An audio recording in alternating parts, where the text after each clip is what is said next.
ಹೋಗಿ ಹೋಗಿ ಹೋಗಿ ನೋಡಿ ಹೋಗಿ ನೀವು ಇಲ್ಲಿ ನಾನು ನೋಡ್ತಾ ಇರ್ಬೋದು ನಿಮ್ಮನ್ನ ಫೋನಲ್ಲಿ ಯಾರು ಬಂದಾರೆ ಯಾರು ಬಿಟ್ಟಾರೆ ಅಂತ ನಾವು ಅದನ್ನ ಇಲ್ಲಿ ನೋಡ್ತಾ ಇರ್ಬೋದು. ಅದರಲ್ಲಿ ಗೊತ್ತಾಗ್ಬಿಡುತ್ತೆ ಯಾರು ಬಂದಿದ್ದಾರೆ ಅಂತ ನನಗೆ ಬಂದ್ಬಿಡುತ್ತೆ ಮೆಸೇಜ್. ಸೊ ಸರ್ ಇದು ಇನ್ಸ್ಟಾಲೇಷನ್ ಯಾವ ಥರ ಮಾಡ್ಸೋದು ಅಂದರೆ ಎಲ್ಲಿ ಅದನ್ನ ಹೇಳ್ತೀನಿ. ಇವಾಗ ನಾನು ಇಲ್ಲಿ ಬಂದಿದ್ದಲ್ಲ ನನಗೆ ಕಾಡ್ತಾ ಇದ್ದೀರಾ ಮಾತಾಡ್ತೀನಿ ನೋಡಿ ನಿಮಗೆ. ಹಲೋ ಯಾರದು ಸರ್ ನಾವೇ ಇಲ್ಲಿ ಫಸ್ಟ್ ಬ್ಯಾಚಲ್ಲೇ ಈ ಅನುಭವ ಇಲ್ಲ. ಫಸ್ಟ್ ಬ್ಯಾಚಲ್ಲೇ ನನಗೆ 8 ಲಕ್ಷ ರೂಪಾಯಿ ಲಾಸ್ ಆಯಿತು. 8 ಲಕ್ಷ ಲಾಸ್ ಆಯಿತು ಹೂವಲ್ಲಿ ಕರೆಕ್ಟ್ ಟೈಮ್ ಹೂ ಬಂತು, ಲಾಕ್ಡೌನ್ ಆಯಿತು. ಅವಾಗ ಏನು 6 ಲಕ್ಷ ಹೋಯ್ತು, ಮತ್ತೆ 6 ಲಕ್ಷ 14 ಲಕ್ಷ ರೂಪಾಯಿ ಕಳ್ಕೊಂಡು ಮತ್ತೆ ನಾನು ಅದರಲ್ಲೇ ಮುಂದುವರಿಬೇಕು ಅಂತೇಳಿ ಮತ್ತೆ ಅದರಲ್ಲೇ ಹೂ ನೈಟಲ್ಲಿ ರೆಸ್ಟಿಗೆ ಹೋಗ್ಬಿಡುತ್ತೆ. ಯಾವುದೇ ಗಿಡ ಆದ್ರೂ ಅಷ್ಟೇ ಅದು ಕತ್ಲಾದ ತಕ್ಷಣ ಒಂದು ಗಿಡದಲ್ಲಿ 5-6 ಹೂ ಬಂದ್ಬಿಡುತ್ತೆ. ನಮಗೆ ಒಂದು ಗಿಡದಲ್ಲಿ 150 ಹೂ ತೆಗಿಬೇಕು ನಾವು. ಮತ್ತೆ ಇವೆಲ್ಲ ಸೇರಿ ಒಂದು ಎಕರೆಗೆ ಸುಮಾರು ಎಷ್ಟು ಇನ್ವೆಸ್ಟ್ಮೆಂಟ್ ಬರುತ್ತೆ? ನಂದು ಇದೆಯಲ್ಲ, ನಂದು ನೀವು ಈ ನೆಟ್ ಹೌಸ್ ಮತ್ತೆ ಇದು ಬೆಡ್ ಇವೆಲ್ಲ ನೆಟ್ಗಳು ಈ ಪೋಲ್ಗಳು ಇದೆಲ್ಲ ನೋಡ್ಕೊಂಡ್ರೆ 1 ಎಕರೆಗೆ ಮಿನಿಮಮ್ ಅಂದ್ರೆ ಒಂದು 6 lakhs ಇನ್ವೆಸ್ಟ್ ಮಾಡಬೇಕು. 6 lakh 1 ಎಕರೆಗೆ ಒಂದು 12 ಥರದ್ದು ಈಗ ಆಲ್ರೆಡಿ ಇಲ್ಲಿದೆ ಈ ಫೀಲ್ಡಲ್ಲಿ 12 ವೆರೈಟಿ. ಈ ಫೀಲ್ಡಲ್ಲಿ 2 ಎಕರೆಯಲ್ಲಿ 12 ಅಂದರೆ 1 ಎಕರೆಗೆ ನಾನು ಒಂದು 18,000 ಗಿಡ ಹಾಕಿರ್ತೀನಿ. ಒಂದು ಸ್ಟಡಿ ಮಾಡ್ಕೊಂಡು ಗೈಡ್ ತಗೊಂಡು ಇಂಟ್ರೆಸ್ಟ್ ಇದ್ದು ಮಾಡಿದ್ರೆ ರೈತರು ಯಶಸ್ವಿ ಆಗ್ಬೋದು. ನೆಟ್ ಹೌಸ್ ಮಾಡೋಕ್ಕೆ ನಿಮಗೆ ಮೊದಲೇ ಗೊತ್ತಿತ್ತಾ ಇಲ್ಲ ಎಲ್ಲರೂ ವಿಸಿಟ್ ಮಾಡಿ ಅವ್ನು ನಾಲ್ಕು ನೋಡಿಕೊಂಡು ಅದನ್ನು ಸ್ಟಾರ್ಟ್ ಮಾಡಿದ್ರು? ಇದು ನನಗೆ ಹೊಸದೇ ಇದು, ನನಗೆ ಅದೇನು ನನಗೆ ಗೊತ್ತಿರಲಿಲ್ಲ ಇದು. ನಾನು ಫಸ್ಟು ಇದನ್ನ ಒಂದು 3-4 ಫೀಲ್ಡನ್ನ ವಿಸಿಟ್ ಮಾಡಿ ಈ ಕಡೆ ಇಲ್ಲಿ ಸರ್ ಎಲ್ಲ ಕೋಲಾರ ಸೈಡ್ ಈ ಥರ ಜಾಸ್ತಿ ಮಾಡ್ತಾರೆ, ಅಲ್ಲೆಲ್ಲ ಮಾಡ್ತಾರೆ. ಯಾಕಂದ್ರೆ ರೈತರು ಏನೇ ಆವಿಷ್ಕಾರ ಮಾಡ್ತಾರೆ ಅಂದ್ರೆ ಎಲ್ಲ ನಡೆದಿದೆ ಕೋಲಾರ. ಯಾವುದೇ ತಗೊಳ್ಳಿ ಹಾಂ ಏನೇ ಬೆಳೆದು ಜಾಸ್ತಿ ಬೆಳೀತಾರೆ. ಕೋಲಾರದಲ್ಲಿ ಬೆಳೆದ್ರು ಅಂದರೆ ಆ ಬೆಳೆ ರೇಟ್ ಸಿಗಲ್ಲ ಅಂತ. ನಮಸ್ಕಾರ ವೀಕ್ಷಕರೇ, ರೈತರ ಸಂದರ್ಶನ ನಮ್ಮ ಚಾನಲ್ನಲ್ಲಿ ರೈತರ ಸಂದರ್ಶನಗಳನ್ನು ಮಾಡ್ತಾ ಹೋಗ್ತಾ ಇದ್ದೀವಿ. ಇದರ ಹಿಂದೆ ಅಗ್ರೋ ಬಾಬಣ್ಣ ಅಂತ ಅವರು ಹೂವು ಬೆಳೆದಿದ್ರು, ಹೂವಿನ ಕೃಷಿ ಮಾಡಿದರು. ಅವರ ಬಗ್ಗೆ ಒಂದು ಸಂದರ್ಶನ ಮಾಡಿದ್ದು, ಅದು ಸ್ವಲ್ಪ ಜನ ಕಮೆಂಟ್ ಹಾಕಿದ್ರು, ತುಂಬ ಜನಕ್ಕೆ ಹೆಲ್ಪ್ ಆಗಿದೆ ಮತ್ತು ಗೈಡೆನ್ಸ್ ಹೆಲ್ಪ್ ಆಗ್ತಿದೆ ಅಂತ. ಸೊ ಅದೇ ರೀತಿ ಹೂವಿನ ಕೃಷಿ ಮತ್ತು ಪಾಲಿ ಹೌಸ್ ಅಂದರೆ ನಿಮಗೆ ಕಾಣ್ತಾ ಇರ್ಬೋದು ನನ್ನ ಬ್ಯಾಕ್ಗ್ರೌಂಡಲ್ಲಿ ಪಾಲಿ ಹೌಸ್ ಯಾವ ಥರ ಇದೆ ಅಂತ. ಪಾಲಿ ಹೌಸಲ್ಲಿ ಹೂವಿನ ಕೃಷಿ ಆಗಿರ್ಬೋದು, ಅಂದರೆ ಫ್ಲೋರಿಕಲ್ಚರ್ ಅಂತಲೂ ಕರೀತಾರೆ, ಆರ್ಟಿಕಲ್ಚರ್ ಅಂತಲೂ ಕರೀತಾರೆ. ಸೊ ಮತ್ತು ಪಾಲಿ ಹೌಸಲ್ಲಿ ಕ್ಯಾಪ್ಸಿಕಮ್ ಓಕೆನಾ, ಮತ್ತು ಹಲವಾರು ರೀತಿಯ ಬೆಳೆ ಅಂದರೆ ದಾಳಿಂಬೆ ಆಗಿರ್ಬೋದು, ತೆಂಗುನ ಹೈಬ್ರಿಡ್ ಯಾವ ಥರ ಬೆಳೆಯೋದು ಅದ್ರ ಬಗ್ಗೆ ತುಂಬ ಎಕ್ಸ್ಪೀರಿಯನ್ಸ್ ಇರೋ ಒಬ್ಬರು ರೈತರು ನಮ್ಮ ಜೊತೆ ಇದ್ದಾರೆ. ಅವ್ರ ಹೆಸರು ರೇವಣ್ಣಗೌಡ ಅಂತ. ಸೊ ಹಾಸನ ಜಿಲ್ಲೆ ಚಂದ್ರಾಪಟ್ಟಣ ಅರಸೀಕೆರೆ ತಾಲೂಕು ಗಂಡಸಿ ಹೋಬಳಿ ಹತ್ರ ಬೊಂಚಿಹಳ್ಳಿ ಅಂತ. ಸೊ ಇವರ ನಿಮಗೇನಾದರೂ ಪಾಲಿ ಹೌಸ್ ಬಗ್ಗೆ ಏನಾದರೂ ಮಾಹಿತಿ ಬೇಕಿದ್ದರೆ ಇವರು ಗೈಡೆನ್ಸ್ ಕೊಡಲು ಸಿದ್ಧರಾಗಿದ್ದಾರೆ. ಮತ್ತು ನೀವು ಇವರಿಂದ ತುಂಬ ಎಕ್ಸ್ಪೀರಿಯನ್ಸ್ ಇದೆ ಇವ್ರಿಗೆ ಈ ಪಾಲಿ ಹೌಸ್ ಬಗ್ಗೆ, ಹೂವಿನ ಕೃಷಿ ಬಗ್ಗೆ ಎಕ್ಸ್ಪೀರಿಯನ್ಸ್ ಇದೆ. ನಿಮಗೆ ಏನಾದರೂ ಡೌಟ್ ಇದ್ದರೆ ಅದ್ರ ಬಗ್ಗೆ ತಿಳ್ಕೊಬೋದು ಓಕೆನಾ. ಫೋನ್ ನಂಬರ್ನ ನಾವು ಸ್ಕ್ರೀನ್ ಮೇಲೆ ಹಾಕಿರ್ತೀವಿ. ಆ್ಯಂಡ್ ಯಾವ ಥರ ವೆರೈಟಿ ಹೂಗಳನ್ನ ಬೆಳಿಬೋದು ಮತ್ತು ಎಷ್ಟು ಇನ್ವೆಸ್ಟ್ಮೆಂಟ್ ಬರುತ್ತೆ ಎಲ್ಲವನ್ನು ಈ ಸಂದರ್ಶನದಲ್ಲಿ ನಾವು ಕೇಳ್ತಾ ಹೋಗ್ತೀವಿ, ಅವರು ಆನ್ಸರ್ ಮಾಡ್ತಾ ಹೋಗ್ತಾರೆ. ಆ್ಯಂಡ್ ನಿಮಗೆ ಒಂದು ಕ್ಲಾರಿಟಿ ಸಿಗುತ್ತೆ ಯಾವ ಥರ ಒಂದು ಕೃಷಿನ ಮಾಡೋದು, ಹೂವಿನ ಕೃಷಿನ ಮಾಡೋದು ಅಂತ. So sir welcome to interview sir. Sir ನಿಮ್ಮ ಪರಿಚಯ ಹೇಳೋದಾದರೆ? ನನ್ನ ಹೆಸರು ರೇವಣ್ಣಗೌಡ ಅಂತೇಳಿ, ಪಾತ್ರ ಅದೇ ಗಂಡಸಿ ಹೋಬಳಿ ಅರಸೀಕೆರೆ ತಾಲೂಕು ಬೊಂಚಿಹಳ್ಳಿ ಗ್ರಾಮ, ನನ್ನ ಹುಟ್ಟೂರು. ನಾನು ನನ್ನ ವಿದ್ಯಾಭ್ಯಾಸನ ಮುಗಿಸ್ಕೊಂಡು ನಾನು ಎಂಜಿನಿಯರಿಂಗ್ ಮಾಡಿದ್ದು, ಮೆಕ್ಯಾನಿಕಲ್ ಬ್ರಾಂಚು. ಎಂಜಿನಿಯರಿಂಗ್ ವಿದ್ಯಾಭ್ಯಾಸನ ಮುಗಿಸ್ಕೊಂಡು ಆಮೇಲೆ ನಾನು ಒಂದು ಸ್ವಯಂ ಉದ್ಯೋಗ ಮಾಡಬೇಕು ಅಂತೇಳಿ ನಾನು ಒಂದು ಕೈಗಾರಿಕಾ ತರಬೇತಿ ಸಂಸ್ಥೆನ ಸ್ಥಾಪನೆ ಮಾಡಿದ್ವಿ 1998ರಲ್ಲಿ. ಅದನ್ನು ಮಾಡಿ ಆಮೇಲೆ ಅದು ನಮಗೆ ಸರ್ಕಾರದಿಂದ ಅನುದಾನಕ್ಕೆ ಒಳಪಡ್ತು. ಅಲ್ಲಿ ಈಗ ನಾನು ಪ್ರಿನ್ಸಿಪಲ್ ಆಗಿ ಕೆಲಸ ಮಾಡ್ತಾಯಿದ್ದೀನಿ. ಸಂಸ್ಥೆ ಅದು ನಮ್ಮದೇ ಆಗಿರೋದ್ರಿಂದ ಆ ಸಂಸ್ಥೆಯಲ್ಲಿ ಪುಷ್ಪರವಿ ನ್ಯಾಷನಲ್ ಸ್ಕೂಲ್ ಅಂತೇಳಿ ಆ ಸ್ಕೂಲ್ನು 2012ರಲ್ಲಿ ಸ್ಟಾರ್ಟ್ ಮಾಡಿ 2018ರಲ್ಲಿ ಕರೋನಾ ಬಂತು. ಕರೋನಾ ಬಂದಾಗ ಏನು ಮಾಡಿದ್ವಿ, ಆವಾಗ ನಮ್ಮಲ್ಲಿ ಡ್ರೈವರ್ಸ್ಗಳಿದ್ರು ಮತ್ತು ಈ ಅಟೆಂಡರ್ಗಳು ಇವರೆಲ್ಲ ಅವ್ರಿಗೆ ಪಾಪ ಅವ್ರಿಗೆ ಸಂಬಳನೂ ಕೊಡಬೇಕಾಯ್ತು, ಅವ್ರಿಗೆ ಕೆಲಸ ಇರ್ತಿರ್ಲಿಲ್ವಲ್ಲ. ಆವಾಗ ಏನು ಮಾಡಿದ್ವಿ, ಲಾಕ್ಡೌನ್ ಆಯಿತು, ಇದೆಲ್ಲ ಆಗಿದ್ದರಿಂದ ನಾವು ಅಲ್ಲೇ ಒಂದು ಕಂಬ ಎಲ್ಲ ಫೆನ್ಸಿಂಗ್ದೆಲ್ಲ ಮಾಡಿಕೊಂಡು ನನ್ನ ತೋಟಕ್ಕೆ ಏನು ಬೇಕಂದಕ್ಕೆಲ್ಲ ಆ ಟೈಮಲ್ಲಿ ಫೆನ್ಸಿಂಗ್ ಎಲ್ಲ ಮುಗಿಸಿದ ಮೇಲೆ ನಾವು ತೆಂಗು ಹಾಕಬೇಕು ಅಂತ ಶುರು ಮಾಡಿದ್ವಿ. ತೆಂಗು ನನ್ನ ತೋಟಕ್ಕೆ, ನಂದು ಒಂದು 8 ಎಕರೆ ಜಮೀನಿದೆ, ಅದು ತೆಂಗು ಹಾಕಬೇಕು ಅಂತ ಸ್ಟಾರ್ಟ್ ಮಾಡಿ ಆಗ ತೆಂಗನ್ನ ಶುರು ಮಾಡಿದ್ವಿ. ತೆಂಗು ಶುರು ಮಾಡಿದಾಗ ಇಲ್ಲಿ ಮೆಟ್ರೋ ಬಾಬು ಅಂತೇಳಿ ನಮ್ಮ ಸ್ನೇಹಿತರೆ, ಅವರು ಹೂವನ್ನ ಬೆಳೆದಿದ್ರು. ಆವಾಗ ಹೋಗಿ ಅಲ್ಲಿ ನಾವು ನೋಡಿದಾಗ, ನಾನು ಮತ್ತು ನಮ್ಮ ಮನೆಯವರು ಹೋಗಿ ನೋಡಿದಾಗ ನನಗೂ ಒಂಥರ ಇಂಟ್ರೆಸ್ಟ್ ಬಂತು. ನಾನು ಬೆಳಿಬೇಕಲ್ಲ, ಹೆಂಗೂ ಶುರು ಮಾಡಿದ್ದೀನಿ. ಕೃಷಿನ ಏನಾದರೂ ಬೆಳಿಬೇಕು ಅಂದರೆ ಅವಾಗ ಹೋಗಿ ಸ್ಟಾರ್ಟ್ ಮಾಡಿ ಆ ಸ್ಟಾರ್ಟಿಂಗಲ್ಲೇ ಫಸ್ಟ್ ಬ್ಯಾಚಲ್ಲೇ ಈ ಅನುಭವ ಇರಲಿಲ್ಲ. ಫಸ್ಟ್ ಬ್ಯಾಚಲ್ಲೇ ನನಗೆ 8 ಲಕ್ಷ ರೂಪಾಯಿ ಲಾಸ್ ಆಯಿತು. 8 ಲಕ್ಷ ಲಾಸ್ ಆಯಿತು ಹೂವಲ್ಲಿ. ಮತ್ತೆ ಅಗೇನ್ ಏನು ಮಾಡಿದ್ವಿ, ಮತ್ತೆ ಇನ್ನೊಂದು ಬ್ಯಾಚ್ ಮಾಡಿದ್ವಿ. ಯಾಕಂದ್ರೆ ಲೇಬರ್ ಇದ್ದು ಎಲ್ಲ ಸೆಟಪ್ ಮಾಡ್ಕೊಂಡಿದ್ವಲ್ಲ, ಇನ್ನೊಂದು ಬ್ಯಾಚ್ ಹಾಕಿದ್ವಿ. ಕರೆಕ್ಟ್ ಟೈಮ್ ಹೂ ಬಂತು, ಲಾಕ್ಡೌನ್ ಆಯಿತು. ಅವಾಗ ಅಗೇನ್ 6 ಲಕ್ಷ ಹೋಯ್ತು. ಮತ್ತೆ 6 ಲಕ್ಷ, 14 ಲಕ್ಷ ರೂಪಾಯಿ ಕಳ್ಕೊಂಡು ಮತ್ತೆ ನಾನು ಅದರಲ್ಲೇ ಮುಂದುವರಿಬೇಕು ಅಂತೇಳಿ, ಮತ್ತೆ ಅದರಲ್ಲೇ ಹುಡುಕ್ಬೇಕು ಅಂತೇಳಿ, ಮತ್ತೆ ಅದನ್ನು ಸ್ವಲ್ಪ ಎಲ್ಲ ಅದನ್ನು ನಾಲೆಡ್ಜ್ ಎಲ್ಲ ತಿಳ್ಕೊಂಡು ಎಲ್ಲ ರೀತಿ ಪ್ರೊಡಕ್ಷನ್ ಹೇಗೆ ಮಾಡಬೇಕು, ಮತ್ತು ಅದನ್ನು ಮಾರ್ಕೆಟಿಂಗ್ ಹೇಗೆ ಮಾಡಬೇಕು ಅದನ್ನೆಲ್ಲ ಮಾಡಿಕೊಂಡು ಸ್ವಲ್ಪ ಸಕ್ಸಸ್ ಆಗಿ ಅದನ್ನು ಕಂಟಿನ್ಯೂ ಮಾಡ್ಕೊಂಡು ಬಂದಿದ್ದೀವಿ. ಈಗ ಎಲ್ಲ ರೀತಿ ಬೆಳೆಗಳನ್ನ ನಾನು, ಅಂದರೆ ಹೂವಲ್ಲಿ ತುಂಬ ವೆರೈಟಿ ಇದೆ. ಇದೆಲ್ಲ ಕಲ್ಕಟ್ಟದಿಂದ ಬರುತ್ತೆ. ಅಂದರೆ ನಾರು ಬರುತ್ತೆ. ನಾರು ಕಲ್ಕಟ್ಟದಿಂದ ಬಂದಿದ್ದು, ಅದು ರೂಟೆಡ್ ಸ್ಟಾಕ್ ಅಂತ ಹೇಳ್ತಾರೆ. ಆ ರೂಟೆಡ್ ಸ್ಟಾಕ್ನ ಬ್ಯಾಂಗ್ಳೂರು ನರ್ಸರಿಗಳಲ್ಲಿ ಅದನ್ನು ಟ್ರೇಗೆ ಹಾಕಿಸಿ ಅಲ್ಲಿ ಒಂದು 12 ದಿವಸ ಇರುತ್ತೆ. 12 ದಿವಸ ಆದಮೇಲೆ ನಾವು ಇಲ್ಲಿಗೆ ತಂದು ಅಷ್ಟೊತ್ತಿಗೆ ನಾವು ಬೆಡ್ ಎಲ್ಲ ಪ್ರಿಪ್ರೇಷನ್ ಮಾಡಿಕೊಂಡು ಇಲ್ಲಿ ಇದನ್ನು ಸೋಯಿಂಗ್ ಮಾಡ್ತೀವಿ. ಗಿಡನ ಸೋಯಿಂಗ್ ಮಾಡಿ ಆಮೇಲೆ ಅದ್ರ ಬೆಳವಣಿಗೆಗೆ ಏನೇನು ಬೇಕು, ಅದಕ್ಕೆ ಬೆಡ್ಡಿಗೆ ಏನೇನು ನಾವು ಇದೆಲ್ಲ ಕೊಡಬೇಕು, ಗೊಬ್ಬರ ಅದೆಲ್ಲ ಕೊಡಬೇಕು. ಆಮೇಲೆ ಡ್ರಿಪ್ ಹಾಕಬೇಕು. ಆಮೇಲೆ ಜೊತೆಗೆ ಇದಕ್ಕೆ ಲೈಟ್ ಬೇಕು. ಯಾವುದೋ ಈ ವೆರೈಟಿಗೆ ಈ ಕ್ರೈಸಂಥಮಮ್ ಯಾವುದೇ ವೆರೈಟಿ ಆಗಲಿ ಅದಕ್ಕೆ ಲೈಟ್ ಬೇಕು. ಸರ್, ಲೈಟ್ ಹಾಕೋ ಉದ್ದೇಶ ಏನು? ಲೈಟ್ ಹಾಕೋದು ನೀವು ಕೇಳಿರ್ಬೋದು, ದ್ಯುತಿ ಸಂಶ್ಲೇಷಣ ಕ್ರಿಯೆ ಅಂತೇಳಿ ಕೇಳಿದಿರಾ ಸರ್? ಫೋಟೋಸಿಂಥಸಿಸ್ ಬೇಕು. ಯಾಕೆ ಅಂತಂದರೆ ಈ ಗಿಡ ಏನು ಮಾಡುತ್ತೆ, ನೈಟಲ್ಲಿ ರೆಸ್ಟಿಗೆ ಹೋಗ್ಬಿಡುತ್ತೆ. ಯಾವುದೇ ಗಿಡ ಆದ್ರೂ ಅಷ್ಟೇ, ಅದು ಕತ್ಲಾದ ತಕ್ಷಣ ಏನಾಗುತ್ತೆ, ರೆಸ್ಟಿಗೆ ಹೋಗುತ್ತೆ. ಅದು ಲೈಟ್ ಸಿಕ್ಕಾಗ ಏನು ಮಾಡುತ್ತೆ, ಅದು ಆಹಾರನ ತಗೊಂಡು ಅದರ ಬೆಳವಣಿಗೆನ ಮಾಡ್ತಾ ಹೋಗುತ್ತೆ. ಸೊ ಯಾವಾಗ ನೋಡಿ, ಈಗ ನಮಗೂ ಅಷ್ಟೇ, ಯಾರಿಗಾದ್ರೂ ಒಂದು ರೆಸ್ಟಿಗೆ ಹೋದು ಅಂದರೆ ಅಲ್ಲಿಗೆ ಅವ್ರಿಗೆ ಸುಸ್ತಾಯ್ತು, ಅವ್ರಿಗೆ ಎಲ್ಲ ಆಗೋಗಿ ಸುಸ್ತಾಗಿದೆ ಅಂತ ಅವಾಗ ಏನಾಯ್ತೆ, ಅದು ಪ್ರೊಡಕ್ಷನ್ಗೆ ಹೋಗ್ಬಿಡುತ್ತೆ. ಈಗ ನಾವು ಹಾಕಿರ್ತೀವಿ, ಒಂದು ಗಿಡ ಹಾಕಿದರೆ ಅದೇನಾಗುತ್ತೆ, 1-1.5 ತಿಂಗಳಲ್ಲಿ ಹೂ ಬಂದ್ಬಿಡುತ್ತೆ. ಬೆಳೆಯಲ್ಲ. ಯಾವಾಗ ರೆಸ್ಟಿಗೆ ಹೋಗ್ಬಿಟ್ರೆ ಬೆಳೆಯಲ್ಲ, ಏನಾಗುತ್ತೆ, ಒಂದು ಗಿಡದಲ್ಲಿ 5-6 ಹೂ ಬಂದ್ಬಿಡುತ್ತೆ. ಲಾಸ್. ನಮಗೆ ಒಂದು ಗಿಡದಲ್ಲಿ 150 ಹೂ ತೆಗಿಬೇಕು. ನಾವು ಒಂದು ಗಿಡದಲ್ಲಿ 150 ಹೂ ತೆಗಿಬೇಕು. ಅಲ್ಲಿ ಏನಾಗುತ್ತೆ, ಒಂದು 5-6 ಹೂ ಬಿಟ್ಬಿಟ್ಟು ಲಾಸ್ ಆಗುತ್ತೆ. ಅಲ್ಲ, ಏನೂ ಆಗಲ್ಲ, ಅದರಲ್ಲಿ ಏನೂ ಪ್ರಾಫಿಟ್ ಆಗಲ್ಲ, ತುಂಬ ಲಾಸ್ ಆಗ್ಬಿಡುತ್ತೆ. ಆವಾಗ ಏನು ಮಾಡಬೇಕು, ನಾವು ಗಿಡ ಹಾಕ್ದಾಗಿಂದ ಅದೇ 1.5 ತಿಂಗಳು ಲೈಟನ್ನ ಕೊಟ್ಟು ಡೇ ಆ್ಯಂಡ್ ನೈಟ್ ಅದು ಫೀಡಿಂಗ್ ಆಗ್ತಾ ಇರಬೇಕು. ಫೋಟೋಸಿಂಥಸಿಸ್ ಸಿಕ್ತು ಅಂದರೆ ಅದೇನಾಗುತ್ತೆ, ಅದು ಬೆಳೆಯೋದ್ರ ಕಡೆ ಗಮನ ಹರಿಸುತ್ತದೆ, ಪ್ರೊಡಕ್ಷನ್ ಕಡೆ ಹೋಗಲ್ಲ. ಎವ್ರಿ ಟೈಮ್ ಬೇಗ ಫಾಸ್ಟರ್ ಡೆವಲಪ್ಮೆಂಟ್ ಆಗುತ್ತೆ. ಅವಾಗ ಏನಾಗುತ್ತೆ, ನಾವು ಅದನ್ನ ಪಿಂಚಿಂಗ್ ಮಾಡ್ತೀವಿ, ಬ್ರಾಂಚಸ್ ಓಪನ್ ಆಗುತ್ತೆ. ಅದು ನಾವು 1.5 ತಿಂಗಳು ಏನಿದೆ ಲೈಟಿಂಗ್ ಪೀರಿಯಡ್ ಅಲ್ಲಿ ಪಿಂಚಿಂಗ್ ಮಾಡೋದು ಬರೀ ಡೆವಲಪ್ಮೆಂಟ್ ಆಗ್ತಾ ಹೋಗುತ್ತೆ. ಹೂ ಬಿಡಲ್ಲ, ಮೊಗ್ಗಾಗಲ್ಲ. ನಾವು ಯಾವಾಗ ಲೈಟ್ ನಿಲ್ಲಿಸ್ತೀವಲ್ಲ, ಲೈಟ್ ನಿಲ್ಲಿಸಿದ್ಮೇಲೆ ಅವಾಗ ಮೊಗ್ಗು ಶುರುವಾಗಿ ಅವಾಗ ಪ್ರೊಡಕ್ಷನ್ಗೆ ಹೋಗುತ್ತೆ. ಅದಕ್ಕೋಸ್ಕರ ಈ ಲೈಟನ್ನ ಕೊಡಬೇಕು. ಅದು ಬಿಟ್ಟು ಯಾವುದೇ ಕಾರಣಕ್ಕೆ ಹೀಟ್ ಕೊಡೋದಕ್ಕೆ ಲೈಟ್ ಕೊಡಲ್ಲ. ಲೈಟ್ ಅಂದ್ರೇನು, ಬೆಳಕು, ಜಸ್ಟ್ ಬೆಳಕಷ್ಟೇ. ಈಗ ಸನ್ಲೈಟ್ ಹೇಗಿದೆಯೋ, ನೈಟ್ ಸನ್ಲೈಟ್ ಸಿಗಲ್ಲ ನಮಗೆ. ಅದಕ್ಕೆ ಏನ್ ಮಾಡ್ತೀವಿ, ಆರ್ಟಿಫಿಷಿಯಲ್ ಆಗಿ ಸನ್ಲೈಟ್ ಸರ್, ಇದು ಎಷ್ಟು ದಿನ ಹಾಕ್ಬೇಕಾಗುತ್ತೆ ಲೈಟ್? ಅದೇ 1-1.5 ತಿಂಗಳು, 1.5 ಮಂತ್. ಸರ್, ಈಗ ಏನಂದ್ರೆ ಇನ್ನೊಂದು ಡೌಟು, ಈಗ 1 ಎಕರೆಗೆ ಎಷ್ಟು ಇನ್ವೆಸ್ಟ್ಮೆಂಟ್ ಬರುತ್ತೆ ಸರ್? ಈಗ ಫಾರ್ ಎಕ್ಸಾಂಪಲ್ ನೋಡ್ತಿರ್ಬೋದು ನೀವು, ಅಲ್ಲಿ ಬೆಡ್ ಕಾಣ್ತಿದೆ, ಬೆಡ್ ಅಂಡ್ ಆಲ್ಸೋ ಅಲ್ಲಿ ಕವರ್ ಬರುತ್ತೆ ಅದ್ರ ಮೇಲೆ. ಅದೇನಂತಾರೆ ಸರ್? ಪ್ಲಾಸ್ಟರ್ ಅದು ಯಾವುದಕ್ಕೆ cover, silver colour cover sheet. ಅದೇ ಮಲ್ಚಿಂಗ್ ಶೀಟ್ ಅಂತೀವಿ. ಮಲ್ಚಿಂಗ್ ಶೀಟ್ ಮಲ್ಚ್ ಮಾಡಬೇಕು.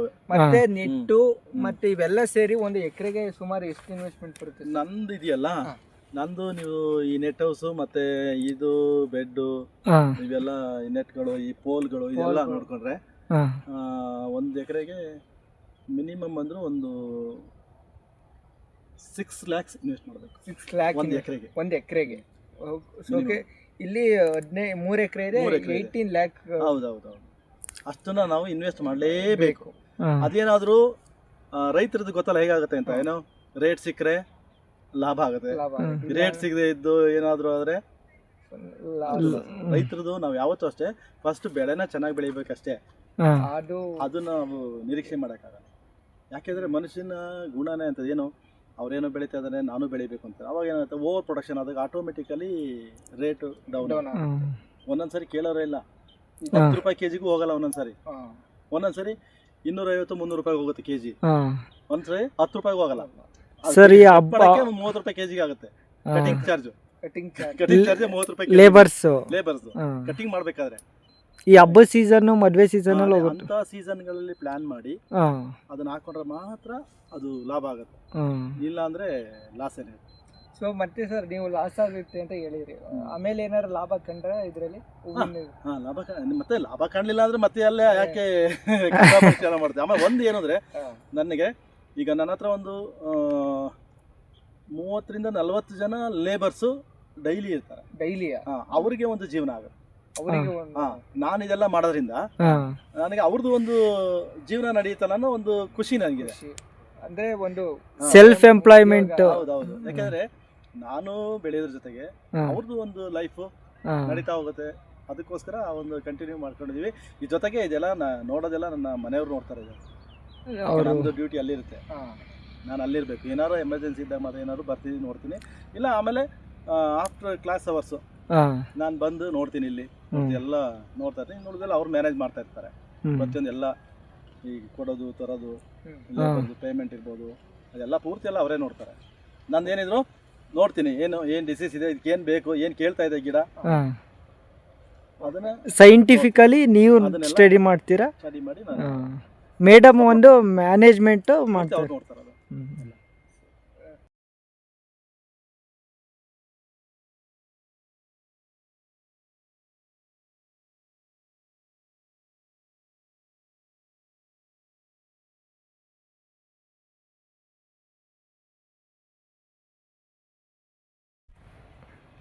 ಸರ್ ಇದು ಎಷ್ಟು, ಈಗ 2 ಎಕರೆ ಇದೆ ಅಲ್ವಾ ಸರ್? 3 ಎಕರೆ ಅಲ್ಲ, ಹೂ 2 ಎಕರೆ.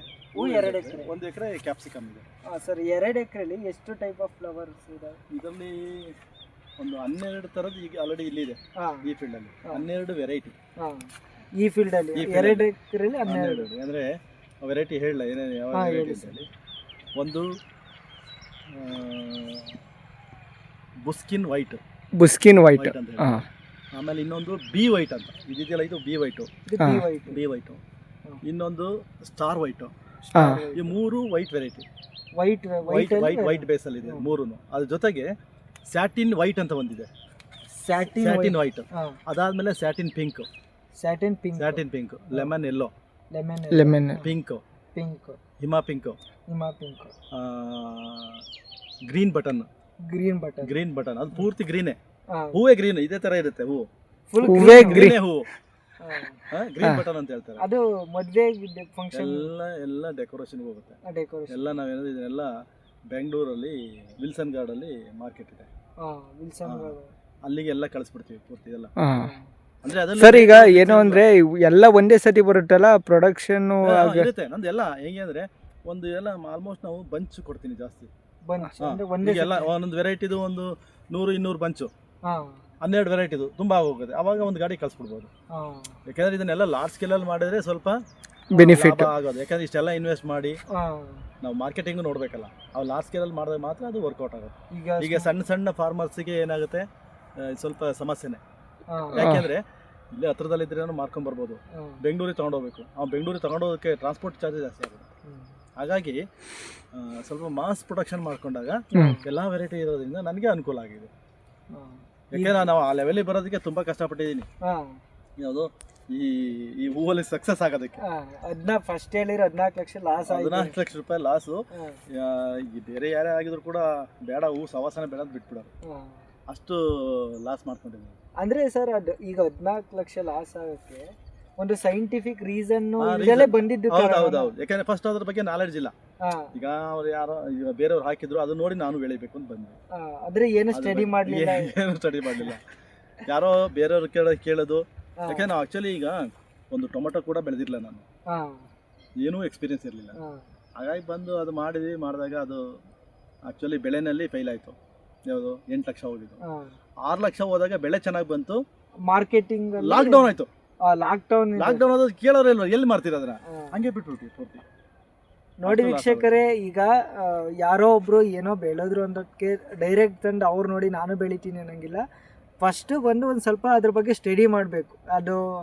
ಅದು ವೆರೈಟೀಸ್ ಏನು, ಟೈಪ್ಸ್ ಏನು, ಮಾರ್ಕೆಟಿಂಗ್ ಯಾವ ಥರ ಇದೆ, ಆ ಥರ ಒಂದು ಸ್ಟಡಿ ಮಾಡಿ ನಾವು ಯಾವುದೇ ಫೀಲ್ಡಿಗಾದರೂ ಬರಬೇಕು. ಅದು ಬಿಟ್ಟು ಅವ್ರು ಬೆಳೆದರೆ ನಾನು ಬೆಳಿತೀನಿ ಆ ಥರ ಒಂದು ಈ ಫಾರ್ಮಿಂಗಲ್ಲಿ ಕಾನ್ಸೆಪ್ಟ್ ಇಲ್ಲ. ಫಸ್ಟ್ ಸೈಂಟಿಫಿಕ್ ಸ್ಟಡಿ ಇರಬೇಕು, ಅದಾದ್ಮೇಲೆ ಬಂದು ಬೆಳಿಬೇಕು. ಆಮೇಲೆ ಜೊತೆಗೆ ಏನು ಅಂತಂದ್ರೆ, ಈಗ ನಾವು ಇದ್ರ ದುಡ್ಡೇ ಮಾಡ್ತೀವಿ ಅನ್ನೋದು ಕಷ್ಟ ಇದೆ. ನೀವು ರೈತರದ್ದು ನೋಡಿದಿರಲ್ಲ, ಯಾವುದು ಫಿಕ್ಸ್ ಇರಲ್ಲ, ತುಂಬಾನೇ ಕಷ್ಟ ಇರುತ್ತೆ. ತುಂಬಾ ಕಳ್ಕೋಬೇಕು, ತುಂಬಾ ದುಡಿಲಬಹುದು, ಹೇಳಕ್ ಬರಲ್ಲ. ಒಂದೊಂದ್ಸರಿ ಸಿಕ್ಕಾಪಟ್ಟೆ ಬರುತ್ತೆ, ಒಂದೊಂದ್ಸರಿ ಸಿಕ್ಕಾಪಟ್ಟೆ ಕಳ್ಕೊಂಡ್ಬಿಡ್ತಾರೆ. ಹಾಗಾಗಿ ಈ ರೈತರದ್ದು ಇದೆಯಲ್ಲ, ರೈತರ ಬದುಕು ಟೋಟಲಿ ಒಂದು ರೀತಿ ಕಷ್ಟನೇ. ಕಷ್ಟಪಟ್ಟೆ ಮಾಡ್ಬೇಕಾಗತ್ತೆ, ಇಲ್ಲಾಂದ್ರೆ ಏನೂ ನಾವು ಅದರಲ್ಲಿ ಆದಾಯ ಮಾಡೋಕ್ಕಾಗಲ್ಲ. ಅಂದ್ರೆ ರಿಸ್ಕ್ ತಗೊಳ್ಳೇಬೇಕು, ತುಂಬಾ ರಿಸ್ಕ್. ಇವೆಲ್ಲ ನೋಡಿ, ಇವೆಲ್ಲ ನಮ್ಮ ಓನ್ ಐಡಿಯಾದಲ್ಲಿ ಮತ್ತೆ ನೆಟ್ಗಳನ್ನ ರೆಡಿ ಮಾಡಿಸಿದ್ವಿ. ಇದೆಲ್ಲ ಮೊದಲು ಏನೋ ನನಗೆ ಗೊತ್ತಿರಲಿಲ್ಲ, ನನ್ನ ರಿಕ್ವೈರ್ಮೆಂಟ್ ತಕ್ಕಂತೆ ನಾವು ಇದೆಲ್ಲ ಗುಜರಾತಿಂದ ತರಿಸಿದ್ದು ಈ ನೆಟ್ ಎಲ್ಲ, ಈ ವೆರೈಟಿಗೋಸ್ಕರ. ಈಗ ಬೇರೆದೆಲ್ಲ ಆಗಿದ್ರೆ ಕಾಮನ್ ಸಿಕ್ಬಿಡೋದು, ಅದು 4x4 ಇತ್ತು, 8x8. ಈಗ ಇದು 8x8 ಸರ್. ಇದರಲ್ಲಿ ನಮಗೆ ಬಂಚ್ ಕಟ್ ಮಾಡಿ ಎತ್ಕೊಳ್ಳೋಕೆ ಅನುಕೂಲ ಆಗ್ಬಿಡುತ್ತೆ. ಅದಕ್ಕೋಸ್ಕರ ಆ 4x4 ಆಗ್ಬಿಟ್ರೆ ಆ ಹೂವೆಲ್ಲ ಏನಾಗುತ್ತೆ, ಸೈಡಲ್ಲಿ ಹೋಗಿರುತ್ತಲ್ಲ, ಮುಡ್ಕೊಂಡ್ಬಿಡುತ್ತೆ. ಸರ್, ಈಗ ಏನು ಗೊತ್ತಾ, ನೀಟಾಗಿ ಮೇಂಟೈನ್ ಮಾಡಿದರೆ ಒಂದು ಎಕರೆಗೆ ಎಷ್ಟು ಟನ್ ಹೂ ಬೆಳಿಬೋದು ಅಂತ? ಒಂದು ಎಕರೆಗೆ ನಾನು ಒಂದು 18,000 ಗಿಡ ಹಾಕಿರ್ತೀವಿ. ಒಂದು ಎಕರೆಗೆ 18,000 ಗಿಡ ಹಾಕಿರ್ತೀವಿ. ಒಂದು ಗಿಡಕ್ಕೆ ನಮಗೆ ಅದು ಕ್ವಾಲಿಟಿ ಬರೋಂಥದ್ದು ಹೂವು ಒಂದು 300 ಗ್ರಾಮ್ ಇಟ್ಕೋಬೋದು ಒಂದು ಗಿಡದಲ್ಲಿ. Okay, 300 gram. ಇನ್ನು ಬೇರೆ ಬೇರೆ ವೆರೈಟಿ ಇದೆ. ಅದು ಈ ಐಶ್ವರ್ಯ ಅಂತ ಇದೆ, ಆಮೇಲೆ ಸೆಂಟ್ ಎಲ್ಲೋ, ಸೆಂಟ್ ವೈಟು, ಆ ವೆರೈಟಿಗಳಾಯ್ತು ಅಂತಂದ್ರೆ ಅದು ಸ್ವಲ್ಪ ಜಾಸ್ತಿ ಬರುತ್ತೆ. ಇದು ಹೆಂಗೆ ಅಂತಂದ್ರೆ, ಇದೆಲ್ಲ ಸೆಲೆಕ್ಟೆಡ್ ಫ್ಲವರ್ಸ್. ಈಗ ನೀವು ಮಾಡಿರೋದ್ರಲ್ಲಿ ಸುಮಾರು ಇದರಲ್ಲಿ ರಿಜೆಕ್ಟ್ ಆಗುತ್ತೆ, ವೇಸ್ಟ್ ಆಗುತ್ತೆ. ಅಂದ್ರೆ ಹೂವು ಚೆನ್ನಾಗಿರಲ್ಲ, ಸಣ್ಣದಿದ್ರು ಹೋಗಲ್ಲ, ದೊಡ್ಡದಿರ್ಬೇಕು. ಆಮೇಲೆ ಅದು ಸ್ಟ್ರೆಂತ್ ಇರಬೇಕು. ಅದು ಯಾವ್ದಿಲ್ಲ ಅಂದ್ರೆ ಅದು ರಿಜೆಕ್ಟೆಡ್, ಅದು ಸುಮ್ಮನೆ ವೇಸ್ಟ್ ಮಾಡ್ಬಿಡ್ತೀವಿ. ನಮಗೆ ಸಿಗೋದೇ ಅಷ್ಟು ಹೂ ಸಿಗುತ್ತೆ ಅಷ್ಟೇ. ಅಲ್ಲ, ನೀವು ಕಳಿಸಿದ್ಮೇಲೆ ಅಲ್ಲಿ ರಿಜೆಕ್ಟ್ ಮಾಡ್ತೀರಾ? ಇಲ್ಲೇನೆ ನಾವು ನಮಗೆ ಗೊತ್ತಿರುತ್ತೆ ಯಾವ್ದನ್ನ ಹಾಕ್ಬೇಕು, ಯಾವ್ದೆಲ್ಲ ಗ್ರೇಡಿಂಗ್ ಮಾಡೇ ಕೊಡ್ಬೇಕು. ಇಲ್ಲ ಅಂದ್ರೆ ವೇಸ್ಟ್, ತಗೊಳಲ್ಲ. ಯಾಕೆಂದ್ರೆ ಇದು ಡೆಕೋರೇಷನ್ ನೋಡಿ. ಈಗ ಏನಾದ್ರು ಈ ಮಾರ್ಕ್ ಕಟ್ತಾರಲ್ಲ ಸೇವಂತಿಗೆ, ಅದಾದ್ರೂ ನೀವು ಹೆಂಗಾದ್ರೂ ನಡೀತಾ, ಅಲ್ಲಿ ಸ್ವಲ್ಪ ಅದು ಡಾಗ್ ಇದ್ರು ಹೊರಟೋಗುತ್ತೆ. ಅಂದ್ರೆ ದಳ ಎಲ್ಲ ಕಪ್ಪಿರುತ್ತೆ, ಕೆಲವೊಂದು ಅದಿದ್ರು ಒಳಗಡೆ ಸೇರ್ಕೊಂಡ್ಬಿಡುತ್ತೆ, ಹೋಗುತ್ತೆ. ಸರ್, ಹಂಗಾರೆ ನೀವು ಇಲ್ಲಿ ಲೋಕಲ್ ಮಾರ್ಕೆಟಿಗೆ ಕೊಡೋದೇ ಇಲ್ಲ?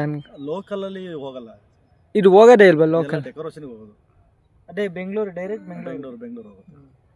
ಅಲ್ಲ ಸರ್, ಈಗ ಮಾಮೂಲಿ ರೈತರು ಬೆಳಿತಾರಲ್ಲ ಆ ತರ ಅಲ್ಲ ಇದು? ಇಲ್ಲ, ರೈತರದ್ದು ಬಿಡಿ. ಅದೇನಾಗುತ್ತೆ ಅಂದ್ರೆ, ಮಾರ್ಕೆಟ್ ಅದು ಎಲ್ಲಾ ಕಡೆಗೂ ಬೇಕು, ಪೂಜೆಗೆಲ್ಲ ಬೇಕಾಗುತ್ತೆ. ಅದು ಎಲ್ಲಾ ಕಡೆ ಇಲ್ಲೇ ಲೋಕಲ್ ಅಲ್ಲಿ ಬೇಕಾದಷ್ಟು ಇರುತ್ತೆ, ಹಂಗಾಗಿ ಹೋಗುತ್ತೆ. ಇವರು ಡೆಕೋರೇಟ್, ಈಗ ನಮ್ಮ ಹಾಸನ ಇರ್ಬೋದು, ಇವರೆಲ್ಲ ಮದುವೆಗೆಲ್ಲ ಡೆಕೋರೇಷನ್ ಅವರೆಲ್ಲ ತರೋದು ಬೆಂಗಳೂರಿನ. ಅವೆಲ್ಲ ಒಂದೇ ಅಂಗಡಿನಲ್ಲಿ ಏನೇನು ಯಾವ ವೆರೈಟಿ ಫ್ಲವರ್ಸ್ ಬೇಕೋ ಅದೆಲ್ಲ ಸಿಗುತ್ತೆ. ಕಡೆಗೆ ರೈತರು ಅಲ್ಲಿ ಕೊಡ್ಬೇಕು, ಅಂತ ಕಡೆ ಕೊಡ್ಬೇಕು. ಅವನು ಅಲ್ಲಿಂದ ಏನ್ ಮಾಡ್ತಾನೆ, ಡಿಸ್ಟ್ರಿಬ್ಯೂಟ್ ಮಾಡ್ತಾನೆ. ಸರ್, ಇದು ಒಂದು ಇದಕ್ಕೆ ಅದೇ ಔಷಧಿ ಸ್ಪ್ರೇ ಎಲ್ಲ ಯಾವ ತರ? ತುಂಬಾ ಸ್ಪ್ರೇ ಇರುತ್ತೆ. ಈಗ ಅಂದ್ರೆ ಬೇಸಿಗೆನಲ್ಲಿ ತುಂಬಾ ಈ ಪೆಸ್ಟ್ ತುಂಬಾ ಪ್ರಾಬ್ಲಮ್. ಪೆಸ್ಟ್, ಈ ಡಿಸೀಸ್ ಎಲ್ಲ ಸ್ವಲ್ಪ ಈ ಬೇಸಿಗೆನಲ್ಲಿ ಕಡಿಮೆ ಇರುತ್ತೆ. ಈ ಬೇಸಿಗೆನಲ್ಲಿ ಸರ್ ಸ್ವಲ್ಪ ಸನ್ಲೈಟ್ ಇರುತ್ತಲ್ಲ, ಬೇಸಿಗೆ ಏನಾಗುತ್ತೆ ಅಂದ್ರೆ, ಈ ಇದು ಇದೆಯಲ್ಲ, ಅದು ಈ ಪೆಸ್ಟ್ ಅಂದ್ರೆ ಈ ರಸಾಯನ ಕೀಟಗಳು ಅಂತ ಹೇಳ್ತೀವಿ, ಅವೆಲ್ಲ ಏನು ಮಾಡುತ್ತೆ, ಸಿಕ್ಕಾಪಟ್ಟೆ ಹೀಟ್ಗೆ ಅದು ಜನರೇಟ್ ಆಗುತ್ತೆ ಜಾಸ್ತಿ. ಹೀಟಿಗೆ ಜನರೇಟ್ ಆಗೋದ್ರಿಂದ ಅದಕ್ಕೆಲ್ಲಿ ಆಹಾರ ಸಿಗುತ್ತೆ ಅಂದ್ರೆ ಸ್ಮೂತ್ ಆಗಿ. ಇದು ಫಸ್ಟ್ ಈ ಶೂಟ್ಸ್ ಬರುತ್ತಲ್ಲ, ಚಿಗುರು ಎಲ್ಲ, ಆ ಚಿಗುರಿಗೆ ಬಂದು ಅಲ್ಲಿ ಸ್ಮೂತ್ ಆಗಿರುತ್ತಲ್ಲ, ಅದಕ್ಕೆ ರಸ ಇರೋಕ್ಕೆ ಅನುಕೂಲ ಅಂತ ಅಲ್ಲಿ ಬಂದು ಅದು ರಸ ಇರಿಬಿಟ್ರೆ ಅದು ಹೂ ಹೊಟ್ಟೋಗ್ಬಿಡುತ್ತೆ ನೋಡಿ. ಈಗ ಇದೆಯಲ್ಲ, ಈಗ ಈ ಸ್ಟೇಜಲ್ಲಿ ಜಾಸ್ತಿ ಬರುತ್ತೆ. ಓಕೆ, ಅದೇ ಒಂದು ಎಕರೆಗೆ ಎಷ್ಟು ಟನ್ ಹೂವು ಅಂತ? ಎಕರೆಗೆ ಸ್ವಲ್ಪ ಹಾಕೊಂಡು ಹೋಗ್ಲಿ ಗಾಳಿ, ಅದು ಇದೆಯಲ್ಲ ಕಿತ್ಕೊಂಡು ಹೋಗ್ಬಿಟ್ಟಿದೆ.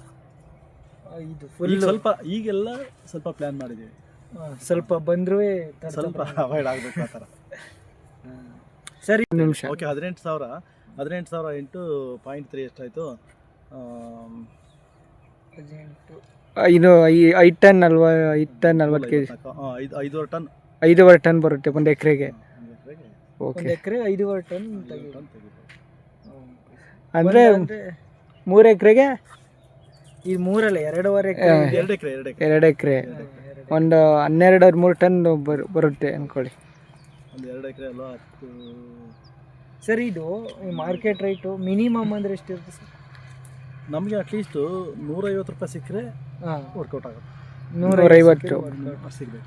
ಈಗ ಪ್ರೆಸೆಂಟ್ ಎಷ್ಟಿದೆ ಸರ್? ಈಗ ಭಾಳ ಕಡಿಮೆ ಇದೆ. ಹೋಗಿದೆ, ನಂದು 300 ರೂಪಾಯಿವರೆಗೂ ಹೋಗಿದೆ. ಹಾಂ, ಕೆಜಿ 300 ರೂಪಾಯಿ ಹೋಗಿದೆ, 150 ಹೋಗಿದೆ. ಈಗೆಲ್ಲ 100 ರೂಪಾಯಿಗೆ ಬಂದಿದೆ, 100 ರೂಪಾಯಿಗೂ 50 ರೂಪಾಯಿಗೂ ಬಂದಿದೆ. ಆಗ್ಲೂ ಕಳಿಸ್ತಿರ್ತೀವಿ. ಒಂದ್ಸರಿ ಮಾರ್ಕೆಟಿಗೆ ಹಾಕಿದ್ವಿ, ಅವ್ರು ದುಡ್ಡೇ ಕೊಡಲಿಲ್ಲ. ಯಾಕಂದ್ರೆ ಅಲ್ಲಿ ಮಾರ್ಕೆಟ್ ಸೇಲ್ ಆಗಲಿಲ್ಲ. ಸೇಲ್ ಆಗದೆ ಇರೋ ಹೂವು ಏನು ಮಾಡ್ತಾರೆ? ವೇಸ್ಟ್ ಎಸಿತೆ. ನೀವು ನೋಡಿರ್ಬೋದಲ್ಲ, ಕೆಲವು ಕಡೆ ಎಲ್ಲ ರೋಡ್ ಹೆಸರು ಅಂತ ರೋಡಿಗೆ ಸೇಮ್ ಹಂಗೆ ಆಗಿರುತ್ತೆ. ಆವಾಗ ಕುಯ್ದಿದ್ದು ತಗೊಂಡೋಗಿದ್ದು ಮತ್ತು ಅದಕ್ಕೆಲ್ಲ ಬ್ಯಾಗ್ ಕಳಿಸ್ತೀವಿ, ಆ ಬ್ಯಾಗ್ ಪ್ಯಾಕಿಂಗ್ ಎಲ್ಲ ವೇಸ್ಟ್, ಎಲ್ಲ ಖರ್ಚು ವೇಸ್ಟ್ ಆಗುತ್ತೆ. ಆದರೆ ಎಲ್ಲಾದರೂ ನಾವು ಓವರಾಲ್ ನಾವು ಖರ್ಚನ್ನು ತೆಗೆದು ಲಾಭ ಏನೋ ನಾವು ಒಂದೊಂದು ಸಾರಿ ನಾವೇನು ಲಾಭ ಬಂಡವಾಳ ಹಾಕಿರ್ತೀವಿ ಅದು ಡಬಲ್ ಆಗ್ಬೋದು,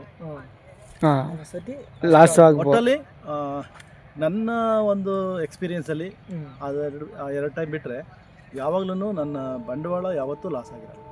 ಆ 2 ಟೈಮ್ ಬಿಟ್ಟರೆ ಮತ್ತೆ ಲಾಸ್ ಆಗಿಲ್ಲ. ಜೊತೆಗೆ ನನಗೆ ಇನ್ನೇನು ಸಮಾಧಾನ ಅಂದರೆ ಈ ಅಷ್ಟು ಜನ ಲೇಬರ್ಗೆ ನಾವು ಒಂದು ಕೆಲಸ ಕೊಟ್ಟು ಅವರ ಒಂದು ಜೀವನ ಸಾಗಿಸಿದ ಒಂದು ತೃಪ್ತಿ ಇರುತ್ತೆ. ಹೇಗೆ ಏನು ನನ್ನ ಬಂಡವಾಳ ನನಗೂ ಲಾಸ್ ಆಗಿರಲ್ಲ. ಸರ್ ಇದು ಲೇಬರ್ ಒಂದು ದಿನಕ್ಕೆ ಎಷ್ಟು ಕೊಡ್ತೀವಿ ಸರ್? ಲೇಬರ್ಗೆ 10 ಗಂಟೆಗೆ ಬರ್ತಾರೆ, 6 ಗಂಟೆಗೆ ಹೋಗ್ತಾರೆ. ಇಲ್ಲಿ ಅವರು 400 ರೂಪಾಯಿ ಪ್ಲಸ್ ಒಂದು ಊಟ, ಜೊತೆಗೆ ಅವ್ರನ್ನ ಹಳ್ಳಿಯಿಂದ ಕರ್ಕೊಂಬರ್ಬೇಕು. ಎಲ್ಲ ಲೋಕಲ್ ಸರ್? ಎಲ್ಲ ಲೋಕಲ್ ಕರ್ಕೊಂಬರ್ಬೇಕು.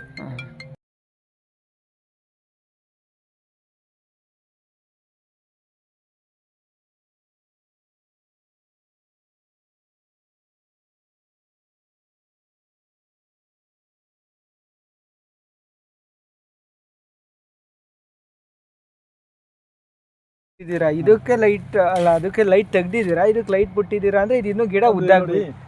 ಇದು 20 ದಿವಸ ಮುಂಚೆ ಹಾಕಿರೋದು. ಇಲ್ಲಿಂದ ಈ ಕಡೆಗೆ 20 ದಿವಸ ಮುಂಚೆ ಹಾಕಿರೋದು. ಇಲ್ಲಿಂದ ಈ ಕಡೆಗೆ 20 ದಿವಸ ಆದ್ಮೇಲೆ ಹಾಕಿರೋದು. ಹಾಗಾಗಿ ಇನ್ನೂ ಲೈಟ್ ಕೊಡ್ತಾ ಇದ್ವಿ, ಬಟ್ ಲೈಟ್ ನಿಲ್ಸಿದೀವಿ, ಇನ್ನು ಬಲ್ಬ್ ಬಿಚ್ಚಿಲ್ಲ.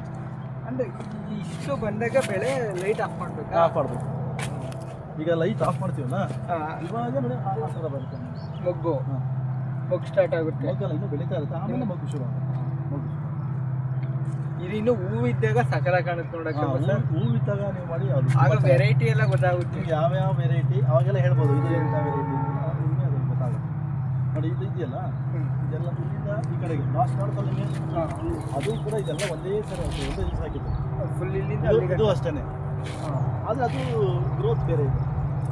ಏನಕ್ಕೆ ವೆರೈಟಿ ಅದು ಬೇಗ ಬೆಳೆಯುತ್ತೆ. ಕೆಲವು ಚಿಕ್ಕದಲ್ಲೇ ಬರುತ್ತೆ, ಕೆಲವು ಇಷ್ಟೇ ಥರ ಬರುತ್ತೆ ಆ ಥರ. ಕೆಲವೊಬ್ರು ಇಷ್ಟು ಹೈಟ್ ಬೆಳೆಸ್ತಾರೆ. ಇದನ್ನು ಇದೆಯಲ್ಲ, ಇದು ನಾವು ಅದನ್ನು ಇಷ್ಟು ಹೈಟ್ ಬೆಳೆಸ್ಬೋದು. ಅದನ್ನ ನೀವೇನೇ ಬೆಳೆಸಿದ್ರೆ ಮೇಲೆ ಬಿಡೋದು ಅಷ್ಟೇ ಹೂವು. ಇಷ್ಟರಲ್ಲಿ ಎಷ್ಟು ಬಿಡುತ್ತೋ ಮೇಲೆ ಬಿಟ್ಟು ಅಷ್ಟೇ ಬಿಡುತ್ತೆ. ಹಂಗಾಗಿ ನಾವು ಒಂದು ಲೆವೆಲ್ಲಿಗೆ ಎಷ್ಟು ಬೇಕು ಅಷ್ಟನ್ನು ಆಮೇಲೆ ಹಂಗೆ ನಾವು ಈ ನಮಗೆ ಎಷ್ಟು ಬೇಕೋ ಹೈಟು ಬೆಳೆಸ್ಕೊಂಡು ಅಷ್ಟು ನಾವು ಪ್ರೊಡಕ್ಷನ್ ತಗೊಳ್ತೀವಿ. ಒಂದು 3 ಎಕರ್ಗೆ ಈಗ ಎಲ್ಲನೂ ಒಂದೇ ಸತಿ ಹೂವು ಹಾಕೋದಾ, ಅಂದರೆ ಒಂದೇ ಟೈಪ್ ಹೂವು ಹಾಕೋದಾ, ಇಲ್ಲ ಡಿಫ್ರೆಂಟ್ ಟೈಪ್ಸ್ ಆಫ್ ಹೂವು ಹಾಕೋದಾ? ಆ್ಯಂಡ್ ಮತ್ತೆ ಆ ಥರ ಅಂದರೆ ಮೇಂಟೆನೆನ್ಸು ಈಗ ಯಾವ ಥರ ಅಂದರೆ ನಿಮ್ದು ಅಲ್ಲಿ ಇದೆ ಆ ಹೂವು, ಅದಕ್ಕೆ ಲೈಟಿಂಗ್ಸ್ ಯಾವಾಗ ತೆಗಿಬೇಕು, ಇದಕ್ಕೆ ಯಾವಾಗ ಲೈಟಿಂಗ್ಸ್ ಹಾಕಬೇಕು ಅದು ಗೊತ್ತಾಗಲ್ಲ. ಸೊ ಅದೇ ಯಾವ ಥರ ಸರ್? ಅಲ್ಲ, ಅದು ನಾವು ನೋಡ್ಕೊಳ್ಳೋದು ಎಲ್ಲದೂ ಕೂಡ ನಾನು ಎಲ್ಲ ಡೈರಿನಲ್ಲಿ ಮೇಂಟೈನ್ ಮಾಡ್ತೀನಿ. ಎಲ್ಲ ಡೈರಿಲಿ ಮೇಂಟೈನ್ ಮಾಡ್ತೀನಿ. ನಾನು ಇವತ್ತು ಇದಕ್ಕೆ ಏನೇನು ಗೊಬ್ಬರ ಕೊಟ್ಟಿದ್ದೀನಿ, ಏನು ಸ್ಪ್ರೇ ಮಾಡಿದ್ದೀವಿ, ಆಮೇಲೆ ಯಾವತ್ತು ಗಿಡ ಹಾಕಿದ್ದೀವಿ, ಯಾವ ವೆರೈಟಿ ಎಷ್ಟು ಗಿಡ ಹಾಕಿದ್ದೀವಿ, ಅದೆಲ್ಲನೂ ಡೈರಿನಲ್ಲಿ ನೋಟ್ ಮಾಡ್ತೀವಿ. ಯಾಕೆಂದರೆ ಇದೊಂದೇ ಅಲ್ಲ, ನಂದು ದಾಳಿಂಬೆ ಇದೆ, ಹೂವಿದೆ, ತೆಂಗಿದೆ, ಅದರಲ್ಲಿ ಮತ್ತೆ ಟೊಮೊಟೊ ಬೆಳಿತೀನಿ ಒಂದು ಟೈಮಲ್ಲಿ, ಆಮೇಲೆ ಒಂದು ಟೈಮಲ್ಲಿ ಕಲ್ಲಂಗಡಿನೂ ಬೆಳಿತೀನಿ. ಇಷ್ಟೆಲ್ಲ ಬೆಳೆಯೋದ್ರಿಂದ ಬೇರೆ ಬೇರೆ ಕಡೆ ಎಲ್ಲ ಕಡೆ ಫೀಲ್ಡ್ ಇರೋದ್ರಿಂದ ಕನ್ಫ್ಯೂಷನ್ 100% ಕನ್ಫ್ಯೂಸ್ ಆಗುತ್ತೆ. ಅದಕ್ಕೋಸ್ಕರ ನಾವು ಯಾವುದಕ್ಕೆ ಏನು ಕೊಟ್ಟಿದ್ದೀವಿ ಅಂತ ಗೊತ್ತಾಗಲ್ಲ. ಅದಕ್ಕೆಲ್ಲ ಡೈರಿಯಲ್ಲಿ ಯಾವತ್ತು ಡೇಟ್ ಹಾಕ್ಬಿಟ್ಟು ಬರಿತಾ ಹೋಗ್ತೀವಿ. ಆವಾಗ ತೆಗೆದು ನೋಡಿ ಗೊತ್ತಾಗುತ್ತೆ. ಈಗ ನಾಳೆ ಇದಕ್ಕೇನು ಕೊಟ್ಟಿದ್ದೀನಿ ಹಿಂದೆ, ಈಗೇನು ಕೊಡಬೇಕು ಅದು ನೋಡಿಕೊಂಡು ಕೊಡಬೇಕು. ಓಕೆ, ಅದಕ್ಕೋಸ್ಕರ ಈಗ ಇದು ಆಮೇಲೆ ನನಗೆ ಹೂವೆಲ್ಲ ಒಂದೇ ಸಾರಿ ಬಂದರೆ ಮಾರ್ಕೆಟಿಂಗ್ ಪ್ರಾಬ್ಲಮ್ ಆಗುತ್ತೆ. ಓಕೆ, ಅದಕ್ಕೇನು ಮಾಡ್ತೀವಿ, ಎಲ್ಲ ಬ್ಯಾಚ್ ನೋಡಿ, ಅಲ್ಲಿಂದ ಆ ಕಡೆಗೆ ಒಂದು ಬ್ಯಾಚು, ಇದೇ ಒಂದು ಬ್ಯಾಚ್, ಇದೆಲ್ಲ ಇಷ್ಟು ಒಂದು ಬ್ಯಾಚು. ಆಮೇಲೆ ಸರ್ ಮತ್ತೆ ಅದು ಲಾಸ್ಟು ಅದೊಂದು ಬ್ಯಾಚಾ? ಇಲ್ಲ, ಅದು ಈ ಬ್ಯಾಚ್, ಬಟ್ ಅದು ಬೇರೆ. ಈ ಬ್ಯಾಚ್ ಅಂದರೆ ವೆರೈಟಿ ಬೇರೆ ಇರೋದ್ರಿಂದ ಅದು ಗ್ರೋತ್ ಜಾಸ್ತಿ ಇದೆ. ಗ್ರೋತ್ ಜಾಸ್ತಿ ಇದೆ ಇದು. ಆಮೇಲೆ ಈಗ ನೆಕ್ಸ್ಟ್ ಅದನ್ನು ಹಾಕಿದ್ದೀನಿ ಆ ಕಡೆಗೆ. ಈಗ ನೆಕ್ಸ್ಟ್ ಇದಕ್ಕೆ ಹಾಕ್ತೀನಿ, ಖಾಲಿ ಇದೆ ನೋಡಿ, ಹಾಂ ಇದೆಲ್ಲ ರೆಡಿ ಇದೆ. ಯಾಕೆಂದ್ರೆ ನಾವು ನೆಟ್ ಹೌಸ್ ಮಾಡಿದಾಗ ಹಾಂ ಬೆಡ್ ಎಲ್ಲ ಒಂದೇ ಸರಿ ಮಾಡ್ಕೋಬೇಕು. ಹಾಂ ನಾವು ಬೆಡ್ ಮಾಡೋಕ್ಕಾಗಲ್ಲ, ಯಾಕೆಂದ್ರೆ ಇದರಲ್ಲಿ ಟ್ರ್ಯಾಕ್ಟರ್ ಬರಲ್ಲ, ಮತ್ತೆ ಟ್ರ್ಯಾಕ್ಟರ್ ಬರಲ್ಲ, ಟ್ರ್ಯಾಕ್ಟರ್ ಬೆಡ್ ಮಾಡೋದು. ಹಾಗಾಗಿ ಒಂದೇ ಸರಿ ನಾವು ಬೆಡ್ ಎಲ್ಲ ರೆಡಿ ಮಾಡಿ ಬಿಟ್ಬಿಟ್ಟಿರ್ತೀವಿ. ಅಂದ್ರೆ ಶುಂಠಿ ಹೊಡಿತಾರಲ್ಲ ಅದ್ರ ಸೇಮ್ ಅದೇ ತರ ಹೊಡಿತೀವಿ. ಎಷ್ಟು ಅಡಿ ಇದೆ ಸರ್ ಇದು? 1-2 ಅಡಿ ಇದೆ ಅಲ್ವಾ? ಅದಕ್ಕೆ 2 ಅಡಿ ಬರುತ್ತೆ, 2 ಅಡಿ ಬರುತ್ತೆ. 2 ಅಡಿ ಬರುತ್ತೆ. ಸೊ ಸರ್ ಈತ ಗುಣಿ ಆ ಥರ ನೋಡೋದು ಮಾಡೋದು ಗುಣಿ ಎಲ್ಲ ಈಗ ಇದರಲ್ಲಿ ನೋಡಿ, ಇದೆಲ್ಲ ಪ್ರೀ ಹೋಲ್ ಅಂತ ಹೇಳ್ತೀವಿ. ಅಂದರೆ ನಮಗೆ ಶೀಟ್ ಮೊದಲನೇ ಮೆಷಿನರಿಲಿ ಮಾಡ್ಕೊಡ್ತಾರೆ. ಯಾವುದು ನೋಡಿ, ಇದು ಇದು ಇದು ಈ ಲೈನು, 2 ಲೈನು ಮಿಷಿನರಿ ಏನು ಸೈಜ್ ಹೇಳ್ತೀವಿ ಡಿಸ್ಟೆನ್ಸು ಅಷ್ಟಕ್ಕೆ ಮಾಡ್ಕೊಡ್ತಾರೆ. ಈ ಸೆಂಟ್ರ್ ಇದೆಯಲ್ಲ ಇದನ್ನ ಅಲ್ಲಿ ಮಾಡಲ್ಲ, ನಾವು ಇಲ್ಲಿ ಮಾಡ್ಕೊಳ್ತೀವಿ. ಹೆಂಗೆ ಅಂದರೆ ಈ 4 ಹೋಲ್ ಮಧ್ಯದಲ್ಲೇ ಒಂದು ಹೋಲ್ ಮಾಡ್ತೀವಿ. 1 2 3 4 ಸೆಂಟ್ರಲ್ ಒಂದು ಲೈನ್, ಅದೊಂದು ಲೈನ್, ಅಲ್ಲಿಗೆ 3 ಲೈನ್ ಗಿಡ ಆಗುತ್ತೆ. ಸೊ ಫುಲ್ ಎಲ್ಲ ಲೈನಿಗೂ ಗಿಡ ಹಾಕಲೇದಿಲ್ಲ, ಎಲ್ಲ ಲೈನಲ್ಲೂ ಗಿಡ ಇದೆ, ಎಲ್ಲ ಲೈನಲ್ಲೂ ಗಿಡ ಬರುತ್ತೆ. ಈಗ ಇಷ್ಟು 3 ಎಕರೆ ಪಾಲಿಹೌಸ್ ಮಾಡಿದ್ದೀರಾ ಸರ್? ಎಷ್ಟು ದಿನ ಆಗ್ತು ಕನ್ಸ್ಟ್ರಕ್ಷನ್ ಮಾಡೋಕ್ಕೆ ಟೋಟಲ್? ನೋಡಿ, 1 ಎಕರೆಗೆ ಒಂದು 15 ಜನ ಲೇಬರ್ ಆದರೆ 15 ಜನ ಲೇಬರ್ ಆದರೆ ಒಂದು 3 ಡೇಸಲ್ಲಿ ಕಂಪ್ಲೀಟ್ ಆಗುತ್ತೆ. 1 ಎಕರೆ 1 ಎಕರೆಗೆ 3 ಡೇಸಲ್ಲಿ 3 ಡೇಸ್ ಸಾಕು. ಅಲ್ಲಿ 1 ಎಕರೆಗೆ 45 ಜನ ಬೇಕು. ಅಲ್ಲ 3 ಎಕರೆಗೆ ಅಲ್ಲ, 1 ಎಕರೆಗೆ 45 ಜನ ಬೇಕು ಲೇಬರ್. ಹಾಂ ಹಾಂ ಹಾಂ ಸರಿ, ಅರ್ಥ ಆಗಲಿಲ್ಲ. 1 ಎಕರೆನ ನಾವು ನೆಟ್ಟೆಲ್ಲ ಫಿನಿಶ್ ಮಾಡೋದಕ್ಕೆ ಇದೆಲ್ಲ ಹಾಕಿ, ಈ ಬೆಡ್ ಎಲ್ಲ ಹಾಕಿ, ಶೀಟ್ ಹಾಕ್ಬಿಟ್ಟು ಇದೆಲ್ಲ ಮೇಲೆ ಇವೆಲ್ಲ ಎಳೆದು ಈ ಶೀಟ್ ಹಾಕಿ ಅದನ್ನೆಲ್ಲ ಹೊಲಿದು ರೆಡಿ ಮಾಡೋದಕ್ಕೆ 45 ಆಳು ಬೇಕು. ಎಷ್ಟು? 1 ಎಕರೆಗೆ. 1 ಎಕರೆಗೆ ನಾನಿಲ್ಲ ಹಾಕಿದ್ದು 3 ಎಕರೆ. 3 ಎಕರೆ ಅಂದರೆ ಅವರೇ ಬಂದು ಮಾಡಿದ್ರೆ ಸರ್? ಇಲ್ಲ ಡಿಫ್ರೆಂಟ್ ಅವರಿಗೆ ಜಾಸ್ತಿ ಅಂತ? ನಮ್ಮ ಲೇಬರ್, ನನ್ನ ಹತ್ರ ಬಿಹಾರಿ ಲೇಬರ್ಸ್ ಇದ್ದಾರೆ, ಬಿಹಾರಿ ಲೇಬರ್ಸ್ ಮತ್ತು ಇಲ್ಲಿ ಲೋಕಲ್ ಲೇಬರ್ ಇದ್ದಾರೆ. ಅವ್ರಿಗೆ ನಾನು ಐಡಿಯಾ ಹೇಳ್ಬಿಟ್ಟು ನಮ್ಮದೇ ಆದ ಒಂದು ಬೇರೆ ನೋಡಿರ್ತೀವಿ, ಬೇರೆ ಪ್ಲಾಟ್ ವಿಸಿಟ್ ಮಾಡಿ ಅದರಂತೆ ನೋಡ್ಕೊಂಡು ಏನು ನಮ್ಮಲ್ಲಿ ಸ್ವಲ್ಪ ಏನು ಬದಲಾವಣೆ ಮಾಡ್ಕೋಬೋದು ಮಾಡ್ಕೊಂಡು. ಸೊ ಇದೆಲ್ಲ ಸರ್ ಇದು ಮಾಡಿರೋದು ಹೊಲ್ದಿರೋದು ಇದೆಲ್ಲ ಇದೆಯಲ್ಲ, ಇದು ನೋಡಿದ್ರೆ ವೈರ್, ಇದು ಪ್ಲಾಸ್ಟಿಕ್ ವೈರ್, ವೈರ್ ಇದು ನೆಟ್, ಅದು ಮೆಟಲ್ದಲ್ಲ, ಜೆ ವೈರ್ ಅಲ್ಲ, ಇದು ಪ್ಲಾಸ್ಟಿಕ್ ವೈರ್ನ ನಾವು ನೋಡಿ ಎಷ್ಟು ಟೆನ್ಷನ್ ಕೊಟ್ಟು ಹೇಳಿದ್ದೀವಿ, ಫುಲ್ ಟೆನ್ಷನ್ ಕೊಟ್ಟಿದ್ದೀವಿ. ಅಲ್ಲಾಡಲ್ಲ ಅದು. ಈಗ ಅಷ್ಟೇ 2 ಕಡೆ ಸರ್ ಫಸ್ಟ್ ಇದನ್ನ ಕಟ್ಕೋತೀರಾ, ಆಮೇಲೆ ನೆಟ್ ಎಳಿತೀರಾ? ಹೌದು, ಫಸ್ಟ್ ಇದಾಗಬೇಕು, ಇದೆಯಲ್ಲ ಈ ದಾರ ಹಾಕ್ಬೇಕು, ಅದರಲ್ಲಿ ಎಲ್ಲ ಕಡೆ 2 ಕಡೆ ಬಂದ್ ಮಾಡಿ ಆಮೇಲೆ ಲಾಸ್ಟಿಗೆ ಇದನ್ನ ಹೊಲಿತಾ ಅಂದ್ರೆ ಕಡೆಯಿಂದ ಹೊಲಿತಾ ಬರ್ತಾರ. ಸರ್ ಇದು ಇವೇನಿದಾವಲ್ಲ, ಇವು ಇದಾವಲ್ಲ, ಅದ್ರ ಸಪ್ರೇಟ್ ಬರುತ್ತಾ? ನೋಡಿ, ಇದು ಸಪ್ರೇಟ್. ಇದು ಸಪ್ರೇಟಾ? ಅಂದ್ರೆ ಇದು ಒಂದು ಲೈನ್ ಸಪ್ರೇಟ್, ಇಲ್ಲಿಂದ ಇಲ್ಲಿವರೆಗೂ ಒಂದು ಶೀಟ್, ಅದೇ ಫುಲ್ ಅಲ್ಲಿ ಗಂಟ, ಅಂದ್ರೆ ಇದು 10 ಫೀಟ್ ಇದೆ. ಅಂದ್ರೆ ಇಲ್ಲಿ ಇಷ್ಟು ಇದೆಯಾ? ಎಷ್ಟು ಇರುತ್ತೆ ಸ್ಟ್ರೈಟ್? ಇದು ಅಲ್ಲಿಂದ ಅದು ಬಂದ್ಬಿಟ್ಟು ಮೋಸ್ಟ್ಲಿ ಎಷ್ಟಾರ ಇರುತ್ತೆ? 50 ಮೀಟರ್ ಇರ್ಬೋದು. 50 ಮೀಟರ್ ಅಲ್ಲಿಂದ ಅಲ್ಲಿ ಹಿಂಗೆ ಬಂದ್ಬಿಟ್ಟು 3 ಮೀಟರ್. ಸೊ ಇದೆಲ್ಲ ಎಲ್ಲಿ ತರಿಸ್ತೀರಿ ಸರ್? ಇದೆಲ್ಲ ಬ್ಯಾಂಗ್ಳೂರು ಮತ್ತೆ ದಾವಣಗೆರೆ. ದಾವಣಗೆರೆ 2 ಕಡೆ ಬೆಂಗಳೂರು ಸಿಗುತ್ತೆ ಮ್ಯಾಕ್ಸಿಮಮ್. ಕೆಲವೊಂದು ದಾವಣಗೆರೆ, ನನಗೆ ಅಲ್ಲೊಂದು ಅಂಗಡಿ ಗೊತ್ತಾಗ ಅಲ್ಲೂ ಸಿಗುತ್ತೆ, ಅಲ್ಲೂ ತರ ಕಾಂಟ್ಯಾಕ್ಟ್ ಕೊಡ್ಬೋದು ನಾವು, ಅಲ್ಲಿ ಸ್ಕ್ರೀನ್ ಮೇಲೆ ಹಾಕ್ತೀವಿ ಅವರಿಗೆ. ಖಂಡಿತ ಎಲ್ಲ ಡೀಟೇಲ್ಸ್ ಹೇಳ್ತೀನಿ ನಾನು. ರವಿ,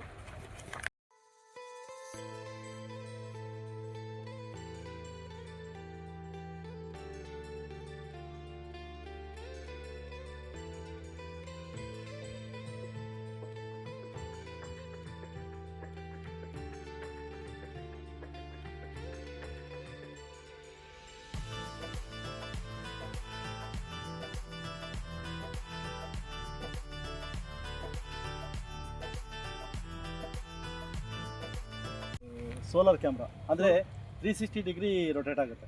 ಅಂದರೆ ಈಗ ನಾನು ಇಲ್ಲಿ ನೀವು ಬಂದ್ರಿ ಅಲ್ಲ, ನಿಮ್ಮನ್ನು ಅದು ರೆಕಗ್ನೈಸ್ ಮಾಡುತ್ತೆ ನೋಡಿ. ನನ್ನನ್ನು ರೆಕಗ್ನೈಸ್ ಮಾಡ್ತೀಗ, ನಾನು ಹೆಂಗೆ ಮೂವ್ ಆಗ್ತೀನಿ ಹಂಗೆ ಮೂವ್ ಆಗುತ್ತೆ ಅದು. ನೀವು ಹೋಗಿ ನಿಮ್ಮನ್ನು ರೆಕಗ್ನೈಸ್ ಮಾಡಿದೆ, ಹೋಗಿ ಮೂವ್ ಆಗಿ, ಹೋಗಿ ನೋಡಿ, ಹೋಗಿ ನೀವು ಇಲ್ಲಿ ನಾನಿಲ್ಲಿ ನೋಡ್ತಾ ಇರ್ಬೋದು ನಿಮ್ಮನ್ನು ಫೋನಲ್ಲಿ. ಯಾರು ಬಂದರೆ ಯಾರು ಬಿಟ್ಟರೆ ಅಂತ. ಹೌದು, ನಾವು ಅದನ್ನು ಇಲ್ಲಿ ನೋಡ್ತಾ ಇರ್ಬೋದು. ಅದರಲ್ಲಿ ಗೊತ್ತಾಗ್ಬಿಡುತ್ತೆ ಯಾರು ಬಂದಿದ್ದಾರೆ ಏನೋ, ನನಗೆ ಬಂದ್ಬಿಡುತ್ತೆ ಇಲ್ಲಿ ಮೆಸೇಜ್. ಸೊ ಸರ್ ಇದು ಇನ್ಸ್ಟಾಲೇಷನ್ ಯಾವ ಥರ ಮಾಡ್ಸೋದು, ಅಂದರೆ ಎಲ್ಲಿ ಮಾಡ್ಸೋದು? ಯಾವುದನ್ನ ಇದನ್ನ ಹೇಳ್ತೀನಿ. ಈಗ ನೋಡಿ ನಾನು ನಿಮಗೆ ಇಲ್ಲಿ ಬಂದಿದ್ದೀರಲ್ಲ, ನಾನು ನಿಮ್ಗೆ ಕಾಡ್ತಾ ಇದ್ದೀರಾ? ಮಾತಾಡ್ತೀನಿ ನೋಡಿ ನಿಮಗೆ. ಹಲೋ ಯಾರದು ಸರ್ ನಾವೇ ಇಲ್ಲಿ ಮಾಡ್ತಾ ಇದ್ದೀರಾ? ನೋಡಿ ವೀಕ್ಷಕರೇ, ಹಾಗೆ ನಾವು ಇದರಲ್ಲೇ ಮಾತಾಡ್ಬೋದು. ಇಲ್ಲೂ ಅಷ್ಟೇ, ನಾವು ಡೆಲ್ಲಿಲಿ ಕೂತ್ಕೊಂಡ್ರು ಅಲ್ಲಿ ನೋಡ್ಬಿಟ್ಟು ನಾವು ಅಂದರೆ ಸರ್ ಆ್ಯಪ್ ಇದೆಯಾ? ಯಾವ ಆ್ಯಪ್ ಇದೆ ಟ್ರೂ ಕ್ಲೌಡ್ ಅಂತ ಹೇಳಿ. True cloud. ಈ ಕ್ಲೌಡ್ ಆ್ಯಪ್ ಇನ್ಸ್ಟಾಲ್ ಮಾಡ್ಕೊಂಡು ಅದನ್ನ ಡೌನ್ಲೋಡ್. ಸರ್ ಇನ್ಸ್ಟಾಲೇಷನ್ ಎಲ್ಲ ಎಲ್ಲಿ ಮಾಡಿಸಿದ್ವಿ? ಯಾರು ಹೇಳಿ? ಎಲ್ಲ ನಾನೇ ಮಾಡ್ಕೊಂಡು ಎಲ್ಲ ಫುಲ್ಲು ಎಲ್ಲ ನಾನು ನಿಮಗೆ ಸ್ಟೋರಲ್ಲಿ ಹೋಗಿ ಸಿಗುತ್ತೆ, ತಗೊಂಬರ್ಬೋದು.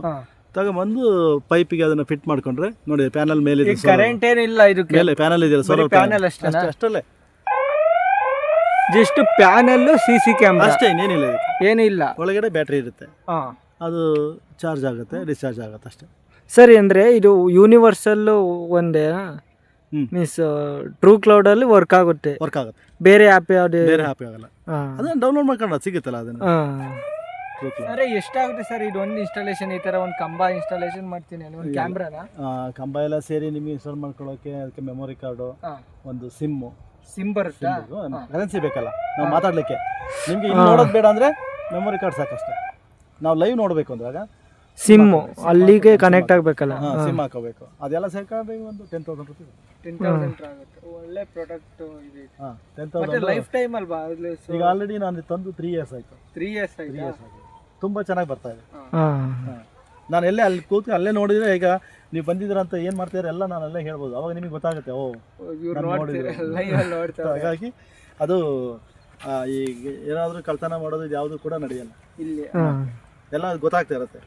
ಆಮೇಲೆ ಈಗ ಯಾರಾದರೂ ನಮ್ಮಲ್ಲಿ ಲೇಬರ್ಸ್ ಕೆಲಸ ಮಾಡ್ತಾ ಇರ್ತಾರೆ, ನಾವೆಲ್ಲೋ ಇದ್ದಾಗ ನೋಡಿ ಏನು ಮಾಡ್ತಾ ಇದ್ದೀರಾ, ಏನು ಕೊಟ್ಟಿದ್ರು ನಾವು ಅಲ್ಲೇ ಹೇಳ್ಬೋದು, ಯಾಕೆ ಏನು ಮಾಡ್ತಾ ಇದ್ದೀರಾ ಕೆಲಸ, ಯಾಕೆ ಕೂತಿಲ್ಲ, ಬೇಗ ಮುಗಿಸಿ, ಅಲ್ಲಿಂದನೇ ನಾವು ಡೈರೆಕ್ಷನ್ ಕೊಡ್ಬೋದು. ವೀಕ್ಷಕರೇ ನೋಡಿದ್ರಲ್ಲ CC ಕ್ಯಾಮ್ರಾ ಯಾವ ಥರ ಇದೆ ಅಂತ. ಸೊ ನನಗೂ ಗೊತ್ತಿರಲಿಲ್ಲ ಈ ಥರ ಒಂದು ಇದೆ, ಆ್ಯಂಡ್ ಫೋನಲ್ಲೂ ನೋಡ್ಬೋದು ಅಂತ. ಸೊ ಒಳ್ಳೆ ಫೋನಲ್ಲಿ ನೋಡೋದಲ್ಲ, ಫೋನಲ್ಲಿ ನೋಡಿ ನಾವು ಅಲ್ಲಿಂದ ಮಾತಾಡ್ಬೋದು, ಕಮೆಂಟ್ ಕೊಡ್ಬೋದು. ಅಂದರೆ ಅವು technology is integration with farming ಅಂತ ಹೇಳ್ಬೋದು. ಈಗ ಆ ಹೂ ನೋಡಿದಾಗ, ಬೆಳೆ ನೋಡಿದಾಗ ಎಂಥರೂ ಕೂಡ ನನಗೂ ಬೆಳಿಬೇಕು ಅಂತ ಅನ್ಸುತ್ತೆ, ಬೆಳಿಬೇಕು ಅಂತ. ಬಟ್ ನಾನು ಹಂಗೆ ಹೋಗಿ ನಾನು ಲಾಸ್ ಮಾಡ್ಕೊಂಡಿದ್ದು. ಬಟ್ ಅದಕ್ಕೆ ತಡ್ಕೊಳ್ಳೋಂಥ ಒಂದು ಶಕ್ತಿ ಇರಬೇಕು, ಲಾಸ್ನ ತಡ್ಕೊಳ್ಳೋ ಶಕ್ತಿ ಇರಬೇಕು. ಇಲ್ಲ ಒಂದೇ ಸರಿ ಲಾಸ್, ರೈತರಿಗೆ ಕಷ್ಟ ಗೊತ್ತಲ್ಲ ಹೇಗಿರುತ್ತೆ. ಹಾಗಾಗಿ ತುಂಬಾನೇ ಯೋಚನೆ ಮಾಡಿ ಬೆಳಿಬೇಕಷ್ಟೆ. ಅಂಡ್ ಒಂದು ಬೆಳೆದು ಜೊತೆಗೆ ಅವ್ರು ಬೆಳೆಯೋದು ಒಂದೇ ಅಲ್ಲ, ಅದು ನಾವು ಮಾರ್ಕೆಟಿಂಗ್ ಹೇಗಿದೆ, ಇದು ಏನೋ ನೆಟ್ವರ್ಕಿಂಗ್ ಅದೆಲ್ಲ ಇಟ್ಕೊಂಡು ಮಾಡ್ಬೇಕು, ಇಲ್ಲಾಂದ್ರೆ ಕಷ್ಟ ಆಗುತ್ತೆ. ಸರ್ ಇದು ನೀವು ಈಗ ಹಾಕಿದ್ದೀರಲ್ಲ, ಇದು ಒಂಥರ ಡಾಕ್ಯುಮೆಂಟೇಶನ್ ಥರ ಏನೋ ಮಾಡ್ಕೊಂಡಿದ್ದೀರಾ ಸರ್? ಅಂದರೆ ಯಾವ್ಯಾವ ಟೈಪ್ಸು, ಒಂದು ಫೈಲ್ಸ್ ಏನಾದ್ರು ಇದೆಯಾ, PDF ಏನಾದರೂ? ಅದೆಲ್ಲ ಅಂದರೆ ನನ್ನ ಡೈರಿನಲ್ಲಿ ನಾನು ಬರ್ಬಿಟ್ಟಿರ್ತೀನಿ ಪ್ರತಿಯೊಂದು ಬ್ಯಾಚ್ದು. ಗಿಡ ಹಾಕಿದಾಗಿಂದ ಹಿಡಿದು ಅಲ್ಲಿಂದ ಅದು ಏನೇನು ಕೊಡ್ತಾ ಇದೀವಿ, ಏನು ಸ್ಪ್ರೇ ಕೊಟ್ಟಿದ್ದೀವಿ, ಫುಡ್ ಏನು ಕೊಟ್ಟಿದ್ದೀವಿ, ಗಡ್ಡಿಗೆಲ್ಲ ಏನೇನು ಹಾಕಿದ್ದೀವಿ, ಅದೆಲ್ಲ ಆದಷ್ಟು ನಾನು ಈ ಆರ್ಗ್ಯಾನಿಕ್ ಮೆನ್ಯೂನ ಜಾಸ್ತಿ ಬಳಸ್ತೀನಿ. ಆರ್ಗ್ಯಾನಿಕ್ ಮೆನ್ಯೂ ಇಲ್ಲ ಅಂತಂದರೆ ಈ ಕೆಮಿಕಲ್ ಆಗಿಬಿಟ್ರೆ ಸಿಕ್ಕಾಪಟ್ಟೆ ಸಾಯಿಲ್ ಹಾಳಾಗಿ ಹೋಗ್ಬಿಡುತ್ತೆ. ಅದಕ್ಕೂ ಸ್ವಲ್ಪ ಅಂದರೆ ಕೆಮಿಕಲ್ ಇಲ್ದಲೆ ಯಾವುದೇ ಕಾರಣಕ್ಕೂ ಬೆಳೆಯೋಕ್ಕಾಗಲ್ಲ. ಕೆಮಿಕಲ್ ಫರ್ಟಿಲೈಸರ್ ಬೇಕು, ಸ್ಪ್ರೇಗಂತೂ ಕೆಮಿಕಲ್ ಹೋಗ್ಬೇಕು ಬಿಡಿ, ಸ್ಪ್ರೇಗೆ ಕೆಮಿಕಲ್ಲೇ ಹೋಗಬೇಕು, ಯಾವುದೇ ಆರ್ಗ್ಯಾನಿಕ್ ನಡೆಯಲ್ಲ. ಯಾಕಂದ್ರೆ ಎಲ್ಲರೂ ಅದನ್ನು ಯೂಸ್ ಮಾಡಿದರೆ ಅದಕ್ಕೆ ಹೊಂದ್ಕೊಂಡ್ಬಿಡುತ್ತೆ. ಈಗ ಅವರೆಲ್ಲ ಬೇರೆಯವರೆಲ್ಲ ಕೆಮಿಕಲ್ನ ಯೂಸ್ ಮಾಡಿ ನಾವೊಬ್ಬರು ಆರ್ಗ್ಯಾನಿಕ್ ಮಾಡ್ತೀವಿ ಅಂದರೆ ಖಂಡಿತ ಸಕ್ಸಸ್ ಆಗಲ್ಲ. ಆ್ಯಂಡ್ ಆಲ್ಸೋ ಇಳುವರಿ ಕೂಡ ಬರಲ್ಲ, ಅದೇ ಸಕ್ಸಸ್ಸೇ ಆಗಲ್ಲ, ಕಂಪ್ಲೀಟ್ ಹೋಗ್ಬಿಡುತ್ತೆ. ಅದಕ್ಕೆ ಏನು ಮಾಡಬೇಕು ಅಂದರೆ ನಾವು ಈ ರೂಟ್ ಫೀಡಿಂಗ್ ಏನಿದೆ ಅದನ್ನು ಸ್ವಲ್ಪ ನಾನು ಮ್ಯಾಕ್ಸಿಮಮ್ ಅಂದರೆ ಒಂದು 75% ಆರ್ಗ್ಯಾನಿಕ್, ಇನ್ನು 25% ಕೆಮಿಕಲ್ ಹೋಗಲೇಬೇಕು. ರೂಟ್ ಫೀಡಿಂಗು, ಸ್ಪ್ರೇಸ್ ಏನು ಬರುತ್ತೆ ಅದು ಆಲ್ಮೋಸ್ಟ್ ಎಲ್ಲ ಕೆಮಿಕಲ್ ಸ್ಪ್ರೇ ಮಾಡಬೇಕು. ಇಲ್ಲಾಂದರೆ ಈಗ ಒಂದು ಮೆಡಿಸಿನ್ ಹೆಂಗಿದೆ ಅಂತಂದರೆ, ಈ ಸರಿ ನಾವು ಯಾವುದೋ ಒಂದು ಕಂಪ್ನಿ ಮೆಡಿಸಿನ್ನ ಒಂದು ಟೆಕ್ನಿಕಲ್ ಹೊಡೆದ್ರೆ, ಸ್ಪ್ರೇ ಮಾಡಿದರೆ ನೆಕ್ಸ್ಟು ನಾವು ಬೇರೆ ಹೊಡಿಲೇಬೇಕು. ಅದೇ ಟೆಕ್ನಿಕಲ್ ಹೊಡಿತಂದರೆ ಆದರೆ ಉಳಿದಿರುತ್ತಲ್ಲ ಏನು ಪೆಸ್ಟ್ ಎಲ್ಲ, ಅದಕ್ಕೆ ರೆಸಿಸ್ಟೆನ್ಸ್ ಬಂದ್ಬಿಡುತ್ತೆ. ಯಾವುದೇ ಕಾರಣಕ್ಕೂ ಮತ್ತೆ ಸಾಯಲ್ಲ. ನೀವೆಷ್ಟೇ ಸ್ಪ್ರೇ ಮಾಡೋದು ಸಾಯಲ್ಲ. ಓಕೆ, ಅದೆಲ್ಲ ಸ್ವಲ್ಪ ಆ ನಾಲೆಡ್ಜ್ ಇರಬೇಕು ಅಷ್ಟೇ. ಈ ಸರ್ ಈಗ ಒಂದು ಆ ಒಂದು ಇಂಟ್ರೆಸ್ಟ್ ಇರಬೇಕು. ಸುಮ್ಮನೆ ಏನೋ ನಾನು ಹಾಕಿದ್ದೀನಿ ಮಾಡಿದ್ದೀನಿ ಅಂದ್ರೆ ಯಾವುದೇ ಕಾರಣಕ್ಕೂ ಅದರಲ್ಲಿ ಸಕ್ಸಸ್ ಆಗಲ್ಲ. ಅವರು ಚೆನ್ನಾಗಿ ಒಂದು ಸ್ಟಡಿ ಮಾಡ್ಕೊಂಡು ಗೈಡ್ ತಗೊಂಡು ಇಂಟ್ರೆಸ್ಟ್ ಇದ್ದು ಮಾಡಿದರೆ ರೈತರು ಯಶಸ್ವಿ ಆಗ್ಬೋದು. ಯಾಕೆ ಹ್ಮ್. ಅಂತಂದರೆ ರೈತರು ರೈತರಿಗೆ ಏನು ಬೆಳೆದ್ರು ಆಗಲ್ಲ, ಏನೂ ಆಗಲ್ಲ, ಖಂಡಿತ ಕರೆಕ್ಟ್ ಅದು. ಆದರೆ ಅದನ್ನು ಕರೆಕ್ಟ್ ವೇನಲ್ಲಿ ನಾವು ಮಾಡ್ತಾ ಹೋದರೆ ಒಂದು ರೀತಿ ಸಕ್ಸಸ್ ಆಗ್ಬೋದು. ಯಾಕೆಂದರೆ ಏನೋ ಬೆಳೆದಿದ್ರೆ ನಾನು ಬೆಳಿತೀನಿ ಅಂತ ಹೋದರೆ ಖಂಡಿತ ಯಾವುದೇ ಕಾರಣಕ್ಕೂ ಆ ಥರ ಹೋಗ್ಬಾರ್ದು. ಶ್ರದ್ಧೆಯಿಂದ ಅದೆಲ್ಲ ತಿಳ್ಕೊಂಡು ಮಾಡಿದರೆ ಒಂದು ವೇಳೆ ಲಾಸ್ ಆಗುತ್ತೆ, ಆ ಲಾಸನ್ನ ನಾವು ತಡ್ಕೊಳ್ತೀವಿ ಅನ್ನೋ ಒಂದು ಶಕ್ತಿ ಇದ್ದರೆ ಮಾತ್ರ ಈ ಥರದಕ್ಕೆಲ್ಲ ಕೈ ಹಾಕಬೇಕು. ಇಲ್ಲ ಅಂತಂದರೆ ಇದು ಸ್ವಲ್ಪ ಗೊತ್ತಲ್ಲ ಎಷ್ಟು ಇನ್ವೆಸ್ಟ್ ಮಾಡಿದ್ದೀವಿ ಅಂತೇಳಿ ಪಾಪ ಮಾಡಿಬಿಟ್ಟು ಏನಾದರೂ ಲಾಸ್ ಆಗಿ ಹೋಗ್ಬಿಟ್ರೆ ತುಂಬಾ ಕಷ್ಟ. ಅಂದರೆ ಮಾಡ್ಬೋದು, ಅದನ್ನು ಇಲ್ಲ ಅಂತ ಹೇಳೋಕ್ಕಾಗಲ್ಲ. ಯಾಕೆಂದರೆ ನಾನೇನು ಹೊಸದಾಗಿ ನಾನೇನು ಹುಡ್ತಾನೆ ಕಲ್ತಿರಲಿಲ್ಲ, ಎಲ್ಲ ಒಂದು ಇಂಟ್ರೆಸ್ಟ್ ಇಟ್ಟು ಕಲ್ತೀವಿ ಮಾಡಿದ್ವಿ. ಮಾಡ್ತಾ ಈಗ ಒಂದು ಧೈರ್ಯ ಇದೆ, ಅದು ನಾವು ಬೆಳಿಬೋದು, ಆ ಒಂದು ನಾಲೆಡ್ಜ್ ತಲುಪಿದ್ದೀವಿ ಈಗ. ಹಾಗಾಗಿ ಜೊತೆಗೆ ನನಗೇನು ಅಂದರೆ ನನ್ನ ಉದ್ಯೋಗ, ನಾನು ಪ್ರಿನ್ಸಿಪಲ್ ಆಗಿರೋದ್ರಿಂದ ಜೊತೆಗೆ ಬೇರೆ ಟೈಮಲ್ಲಿ ಆ ಟೈಮಲ್ಲಿ ನಾನು ಇದಕ್ಕೆ ಮೀಸಲಿಡ್ತೀನಿ. ಆ್ಯಕ್ಚುಲಿ ನಾನು ಹೇಳಬೇಕು ಅಂದರೆ ಒಂದು 4:15 ಗಂಟೆಗೆ ನಾನು ಬಂದರೆ ನಾನು ಮನೆಗೆ ಹೋಗೋದೇ 8 ಗಂಟೆ ಮತ್ತೆ. ಯಾಕೆಂದ್ರೆ ನಂದು ಎಲ್ಲ ಸುಮಾರು ಫೀಲ್ಡ್ ಇದೆ, ಅದೆಲ್ಲ ಫೀಲ್ಡು ಡೈಲಿ ವಿಸಿಟ್ ಮಾಡ್ಬೇಕು ನಾನು. ಎಲ್ಲ ಫೀಲ್ಡು ವಿಸಿಟ್ ಮಾಡ್ತೀನಿ. ವಿಸಿಟ್ ಮಾಡಿ ಮತ್ತೆ ಅವರಿಗೆ ನಾಳೆ ಅವ್ರಿಗೆ ಏನೇನು ಮಾಡಬೇಕು ಲೇಬರ್ಸ್ಗೆ ನಾಳೆಗೆಲ್ಲ ಹೇಳಿಬಿಟ್ಟು ಅದನ್ನೆಲ್ಲ ಏನು ಮೆಡಿಸಿನು ಗೊಬ್ಬರ ಎಲ್ಲ ಕೊಟ್ಟು ಇಲ್ಲ ಇಂಥ ಕೆಲಸ ಅಂತ ಅವ್ರಿಗೆ ಹೇಳಿ ರೆಡಿ ಮಾಡಿ ನಾನು 8 ಗಂಟೆ ಆಗ್ಬೋದು 9 ಗಂಟೆ ಆಗ್ಬೋದು ರಾತ್ರಿ ಮನೆಗೆ ಹೋಗ್ತೀನಿ. ಅಷ್ಟು ಹಾರ್ಡ್ ವರ್ಕ್ ಮಾಡ್ತೀವಿ. ಡಿಸಿಪ್ಲಿನ್ ಮುಖ್ಯ ಸರ್. ಇಲ್ಲ ಅಂದ್ರೆ ಆಗಲ್ಲ. ನೀವು ಯಾವುದೇ ಒಂದು ಕೆಲಸ ಮಾಡಬೇಕಾದ್ರೂ ಡಿಸಿಪ್ಲಿನಿಟಿ ಇಲ್ಲ ಅಂದ್ರೆ ಖಂಡಿತ ಆಗಲ್ಲ, ಅದರಲ್ಲಿ ಸಕ್ಸಸ್ ಆಗಲ್ಲ ಯಾವುದೇ ಕೆಲಸ. ಯಾರೋ ಬೆಳಿತಾರೆ, ನಾವು ಬೆಳಿತೀವಿ, ರೇವಣ್ಣ ಅಲ್ಲಿ ಬೆಳಿತಾ ಇದಾರೆ ಹಿಂಗೆಲ್ಲ ಅಂತೇಳಿ ನೋಡಿದಾಗ ಖುಷಿ ಅನ್ಸುತ್ತೆ. ಆದ್ರೆ ಹಿಂದೆ ಎಷ್ಟು ಕಷ್ಟ ಇದೆ ಅಂತೇಳಿ ಮಾಡಿದಾಗಲೇ ಗೊತ್ತಾಗಲ್ಲ. ಹಾಗಾಗಿ ಎಲ್ಲರೂ ಅದನ್ನ ಬೆಳೀಲಿ. ಆ ಥರ ಏನಾದ್ರು ನಾಲೆಜ್ ಬೇಕು ಅಂದ್ರೆ ನಾನು ಅದನ್ನು ಹೇಳ್ಕೊಡ್ತೀನಿ. ವೀಕ್ಷಕರೇ, ಇದಾಯಿತು ಇವತ್ತಿನ ಒಂದು ರೈತರ ಸಂದರ್ಶನ. ಹೂವಿನ ಕೃಷಿ ಅಂದರೆ ಆರ್ಟಿಕಲ್ಚರ್ ಇರ್ಬೋದು, ಫ್ಲೋರಿಕಲ್ಚರ್ ಅಂತ ಕರೀತಾರೆ ಹೂವಿನ ಕೃಷಿನ. ಸೊ ಅದ್ರ ಬಗ್ಗೆ ನಮಗೆ ಆದಷ್ಟು ಸಂಪೂರ್ಣವಾಗಿ ಮಾಹಿತಿ ಕೊಟ್ಟಿದ್ದೀವಿ. ಆ್ಯಂಡ್ ಆಲ್ಸೋ ಈ ಥರ ಪಾಲಿ ಹೌಸ್ ಮಾಡಿಕೊಂಡು ನಮ್ಮ ಹಾಸನರ ಕಡೆ ಮಾಡೋದು ಕಮ್ಮಿ ಜನ. ಅಂದರೆ ಆಲ್ಮೋಸ್ಟ್ ಈ ನೆಟ್ ಹೌಸ್ ಮಾಡೋದು ನೀವೇ ಆಲ್ಮೋಸ್ಟ್ ನಾವೇ ಫಸ್ಟ್ ಅನ್ಸುತ್ತೆ. ನೆಟ್ ಹೌಸ್ ಮಾಡೋದು ಅಂದರೆ ಪಾಲಿ ಹೌಸ್ ಬೇರೆ, ಪಾಲಿ ಹೌಸ್ ಅಲ್ಲ ಇದು ನೆಟ್ ಹೌಸ್ ಸರ್. ಪಾಲಿ ಹೌಸ್ಗೂ ನೆಟ್ ಹೌಸ್ಗೆ ಪಾಲಿ ಹೌಸ್ಗೆ ಮೇಲ್ಗಡೆ ನೀರು ಬರಲ್ಲ, ಅಂದ್ರೆ ಮಳೆ ನೀರು ಒಳಗಡೆ ಬರಲ್ಲ. ಇದಕ್ಕೆ ಮಳೆ ನೀರು ಒಳಗಡೆ ಬರುತ್ತೆ. ಜಸ್ಟ್ ಏನಿದ್ರು ಶೇಡ್ ಇದಕ್ಕೆ ನೆಟ್ ಹೌಸ್ ಅಂತ ಹೇಳ್ತಾರೆ. ಇದು ಬೇಸಿಗೆಗೆ ಮಾತ್ರ ಅನುಕೂಲ ಆಗುತ್ತೆ.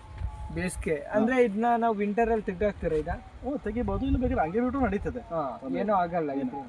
ಸರ್ ಈಗ ನೀವು ಇಲ್ಲಿ ಮಾಡಿದ್ದೀರಲ್ಲ, ಈಗ ಇದೊಂದು ಬೆಳೆ ಆದ್ಮೇಲೆ ಇದೊಂದು ಏನಾದ್ರು ಇದೇ ಬೆಡ್ಡಲ್ಲಿ ಹಾಕ್ಬೇಕು ಅಂತ ಅನ್ಕೊಂಡಿದೀನಿ. ಅದು ನೆಕ್ಸ್ಟ್ ನೋಡ್ತೀನಿ, ಯಾಕಂದ್ರೆ ನಂದು ಅದು ಫಸ್ಟ್ ಟೈಮು ಅದನ್ನ ಒಂದು ಮಾಡೋಣ ಅನ್ಕೊಂಡಿದೀನಿ. ಬೇರೆ ಏನಾದ್ರು ಆಲ್ಟರ್ನೇಟ್ ಕ್ರಾಪ್, ಈಗ ಹೂ ಹಾಕಿದೀನಲ್ಲ ಇದೇ ಬೆಳೆಗೆ ಮತ್ತೆ ಹೂ ಹಾಕಕ್ಕಾಗಲ್ಲ, ಕ್ಯಾಪ್ಸಿಕಮ್ ಚೇಂಜ್ ಮಾಡಬೇಕು. ಕ್ಯಾಪ್ಸಿಕಮ್ ಹಾಕ್ಬೋದು, ಇನ್ನು ಬೇರೆ ಬೇರೆ ಏನು ಬೆಳೆ ತರಕಾರಿ ಬೆಳೆ ಏನಿದೆ ಅದನ್ನ ಹಾಕ್ಬೋದು. ಟೊಮೊಟೊ ಹಾಕ್ಬೋದಾ ಸರ್? ಟೊಮೊಟೊ ಹಾಕ್ಬೋದು, ಬಟ್ ಟೊಮೊಟೊಗೆ ಆ ಟೈಮಲ್ಲಿ ಮಳೆ ಬರುತ್ತೆ, ಅದು ಸರಿ ಹೋಗಲ್ಲ. ಇದು ಮುಗಿದ್ಮೇಲೆ ಇನ್ನೊಂದು ಇಂಗ್ಲೀಷ್ ಕುಕ್ಕುಂಬರ್ ಅಂತ ಇದೆ, ಆ ಇಂಗ್ಲೀಷ್ ಕುಕ್ಕುಂಬರ್ನ ಹಾಕೋಣ ಅಂತ ಪ್ಲಾನ್ ಮಾಡಿ. ಆದರೆ ಸರ್ ಇನ್ನೊಂದೇನಂದರೆ ಈ ಹೂನ ಬೆಳೆಯೋಕ್ಕೆ ಇಷ್ಟೇ ಅಂತ ಟೈಮ್ ಇದೆಯಾ? ಈ ಇದ್ರಲ್ಲಿ ಹಾಕಬೇಕು, ಈ ಇದರಲ್ಲಿ ಇಲ್ಲ, ಯಾವಾಗ ಹಾಕಿದ್ರು ಬರುತ್ತೆ. ಅಂದರೆ ವಿಂಟರ್ ಮಳೆಗಾಲದಲ್ಲಿ ಅದು ಮಳೆಗೆ ಏನಾರು ಇದಾಗುತ್ತಾ ಅಂತ ಏನಿಲ್ಲ. ಅಲ್ಲ, ನೀವು ಅದನ್ನ ರೋಗ ಅದನ್ನೆಲ್ಲ ಮೇಂಟೈನ್ ಮಾಡ್ಕೊಂಡ್ರೆ ಸಸಿ ತಂದು ಹಾಕಿ ಅದು ಎಷ್ಟು ದಿನಕ್ಕೆ ಹೋಗೋದು ಮತ್ತೆ? ಅಂದರೆ ಈಗ ನೋಡಿ ಫಿನಿಶಿಂಗ್ ನಾವು ಈ ವೆರೈಟಿ ಇದೆಯಲ್ಲ ಇದನ್ನ ನಾವು ಹಾಕಿದ 85 ದಿವಸಕ್ಕೆ ಸ್ಯಾಂಪಲ್ ಆಗಿಬಿಡುತ್ತೆ, ಫುಲ್ಲು ಕ್ಲೋಸ್ ಸ್ಯಾಂಪಲ್ ಆಗುತ್ತೆ. ಆ ಸ್ಯಾಂಪಲ್ ಆಗಿ ಕರೆಕ್ಟಾಗಿ 1 ಮಂತಿಗೆ ಕಂಪ್ಲೀಟ್ ಆಗೋದು, ಫುಲ್ಲು 1 ಮಂತಿಗೆ ಅದು ಕ್ಲಿಯರ್ ಆಗೋಗ್ಬಿಡುತ್ತೆ. ಆಮೇಲೆ ಸ್ವಲ್ಪ ಉಳಿತದು ಅಷ್ಟೊಂದು ಚೆನ್ನಾಗಿರೋ ಕ್ವಾಲಿಟಿ ಇರಲ್ಲ, ನಾವೇ ವೇಸ್ಟ್ ಮಾಡಿಬಿಡ್ತೀವಿ. ಸೊ ಒಂದು 100 ಡೇಸ್ ಒಳಗೆ ಮುಗಿಯುತ್ತೆ ಈ ಕೆಲಸ? 90 ಇಲ್ಲ, 120 ಡೇಸ್. 120 ಡೇಸ್ಗೆ ಅಂದರೆ ಗಿಡ ಹಾಕಿ ಅದು ಪೂರ್ತಿ ಹಾರ್ವೆಸ್ಟಿಂಗ್ ಮುಗಿಯೋಷ್ಟರಲ್ಲಿ 120 ಡೇಸ್ ಆಗುತ್ತೆ. ಅಂದರೆ 120 ಡೇಸ್ ಅಂದರೆ ಎಷ್ಟು ದಿನ ಸರ್? 4 ತಿಂಗಳು. 4 ತಿಂಗಳು ಬೇಕು. ಓಕೆ, 4 ತಿಂಗಳಲ್ಲಿ ಮಾಡ್ಬೋದು. 4 ತಿಂಗಳಲ್ಲಿ ಈಗ ಲಾಸ್ ಆದ್ರೂ 4 ತಿಂಗಳಲ್ಲಿ ನೋಡ್ಬೋದು, ಲಾಭ ಆದ್ರೂ 4 ತಿಂಗಳಲ್ಲಿ ನೋಡ್ಬೋದು. ಈಗ ಲಾಂಗ್ ಟರ್ಮ್ ಕ್ರಾಪ್ ಹಾಕ್ಬಿಟ್ರೆ ನೀವು ಶುಂಠಿ 1 ವರ್ಷ ಲಾಸ್ ಆಗುತ್ತೋ ಲಾಭ 1.5 ವರ್ಷದವರೆಗೂ ಕಾಯ್ತಾ ಇರ್ಬೇಕು. ಇವೆಲ್ಲ ಮತ್ತೆ ಇನ್ನೊಂದು ಬೆಳೆಯನ್ನು ಕೂಡ ಹಾಕ್ಬೋದು. ಲಾಸ್ ಆಯ್ತಾ ಹೋಯ್ತು, ಇನ್ನೊಂದು ಬೆಳೆ ಹಾಕೋ, ಏನೋ ಲಾಭ ಮಾಡ್ಕೋಬೋದು. ಆ ರೀತಿ ಅಂದರೆ ಅದರಲ್ಲಿ ಶ್ರದ್ಧೆ ಇರಬೇಕು, ಡಿಸಿಪ್ಲಿನು, ನಿಷ್ಠೆ ಇರಬೇಕು, ಕಾನ್ಸಂಟ್ರೇಷನ್ ಇರಬೇಕು. ಇಲ್ಲ ಅಂದರೆ ಯಾವುದೇ ಕಾರಣಕ್ಕೂ ನಾವು ಅದಕ್ಕೆ ಕೃಷಿಗೆ ಹೋಗಲೇಬಾರ್ದು. ಕೃಷಿಗೆ ಹೋಗ್ತೀನಿ ಅಂದರೆ ನೀವು ಅಚ್ಚುಕಟ್ಟಾಗಿ ನಾವು ಅದನ್ನೇ ನಾನು ಮಾಡ್ತೀನಿ ಅಂದರೆ ನಾನೇನೋ ಹಾಕ್ಬಿಟ್ಟು ನಾನೆಲ್ಲ ಹೋಗ್ತೀನಿ ನೋಡ್ತೀನಿ ಯಾವತ್ತೋ ಬರ್ತೀನಿ ಅಂದರೆ ಖಂಡಿತವಾಗ್ಲೂ ಕೃಷಿ ಮಾಡಲೇಬೇಕು. ಆ ಥರ ನೀವು ಅದರಲ್ಲೇ ನಾವು ಶ್ರದ್ಧೆಯಿಂದ ಮಾಡ್ತೀನಿ ಅಂದರೆ ಮಾಡಬೇಕು. ಯಾಕೆಂದರೆ ನಾವು ನನಗೆ ಗೊತ್ತಿದ್ದರೆ ಕೆಲಸ ನಾನು ಇನ್ನೊಬ್ರಿಗೆ ಹೇಳಿ ಮಾಡಿಸ್ಬೋದು. ನನಗೆ ಗೊತ್ತಿಲ್ಲದೇ ಅವ್ರು ಹೇಳ್ದಂಗೆ ಮಾಡಿದರೆ ಅವ್ರು ಏನೇನೋ ಹೇಳ್ತಾರೆ, ಏನೋ ಮಾಡ್ತಾರೆ.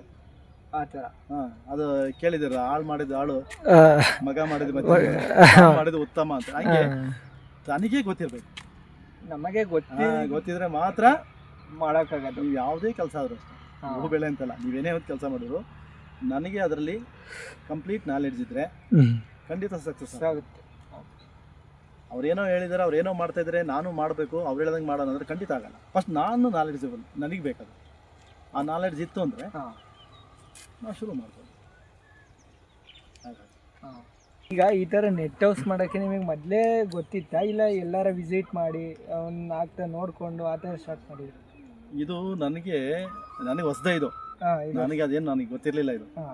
ನಾನು ಫಸ್ಟು ಇದನ್ನು ಒಂದು 3-4 ಫೀಲ್ಡನ್ನ ವಿಸಿಟ್ ಮಾಡಿ. ಎಕಡೆ ಎಲ್ಲಿ ಸರ್? ಎಲ್ಲಿ? ಎಲ್ಲ ಈ ಕೋಲಾರ ಸೈಡ್ ಈ ಥರ ಜಾಸ್ತಿ ಮಾಡ್ತಾರೆ. ಅಲ್ಲಿ ತುಂಬ ಮಾಡ್ತಾರೆ, ಅಲ್ಲೆಲ್ಲ ಮಾಡ್ತಾರೆ. ಯಾಕೆಂದರೆ ರೈತರು ಏನೇ ಆವಿಷ್ಕಾರ ಮಾಡ್ತಾರೆ ಅಂದರೆ ಎಲ್ಲ ನಡೆಯೋದೇ ಕೋಲಾರದಲ್ಲಿ. ಯಾವುದೇ ತಗೊಳ್ಳಿ, ಏನೇ ಬೆಳೆದ್ರು ಜಾಸ್ತಿ ಬೆಳೀತಾರೆ. ಕೋಲಾರದವ್ರು ಬೆಳೆದ್ರು ಅಂದರೆ ಆ ಬೆಳೆ ರೇಟ್ ಸಿಗಲ್ಲ ಅಂತ. ಕೋಲಾರ ಬಿಸಿಲು ಜಾಸ್ತಿ ಅಂತಾರಲ್ವಾ? ಅಲ್ಲ ಸರ್, ಅದು ಬೆಂಗಳೂರು ನಿಯರ್ ಐತೆ ಅಂದ್ಬಿಟ್ಟು ಜಾಸ್ತಿ ಬೆಳೆದ್ರು. ಅವ್ರಿಗೆ ಮಾರ್ಕೆಟಿಂಗ್ ಚೆನ್ನಾಗಿದೆ ತುಂಬಾ. ನೀವು ನೋಡಿ, ಟೊಮೆಟೊ ಬೆಳೆದ್ರು ಎಕ್ಸ್ಪೋರ್ಟ್ ಮಾಡ್ತಾರೆ, ಕ್ಯಾಪ್ಸಿಕಮ್ ಎಕ್ಸ್ಪೋರ್ಟ್ ಮಾಡ್ತಾರೆ, ಹೂ ಬೆಳೆದ್ರು ಎಕ್ಸ್ಪೋರ್ಟ್ ಮಾಡ್ತಾರೆ, ಎಲ್ಲ ಮ್ಯಾಕ್ಸಿಮಮ್ ಎಕ್ಸ್ಪೋರ್ಟ್. ಯಾಕಂದ್ರೆ ಅವರಿಗೆ ವೇರ್ ಹೌಸ್ ಎಲ್ಲ ತುಂಬ ಹತ್ರದಲ್ಲಿದೆ. ಅಲ್ಲಿಂದ ಎಕ್ಸ್ಪೋರ್ಟ್ ಕಂಪ್ನಿಗಳಿದೆ ಹತ್ರದಲ್ಲಿ. ಹಾಗಾಗಿ ಏನು ಮಾಡ್ತಾರೆ, ಅವರು ತುಂಬ ಚೆನ್ನಾಗಿ ಬೆಳೀತಾರೆ. ಈ ನಮ್ಮ ಕಡೆ ಅದು ಸಮಸ್ಯೆ, ಅದೇ ರೀತಿ ಬೆಳಿಬೋದು. ನಾವೇನು ಅಂತಂದರೆ ಇದೊಂದು ಪ್ರಯತ್ನ ಮಾಡೋಣ ಅಂತೇಳಿ ಈ ಸರಿ ಈ ಬೇಸಿಗೆನಲ್ಲಿ ಬೇಕಲ್ಲ, ಬಿಸಿಲು ಈಗ ಏನಾಗ್ತಾಯಿದೆ, ದಿವಸ ಟೆಂಪ್ರೇಚರ್ ಜಾಸ್ತಿ ಆಗ್ತಾಯಿದೆ.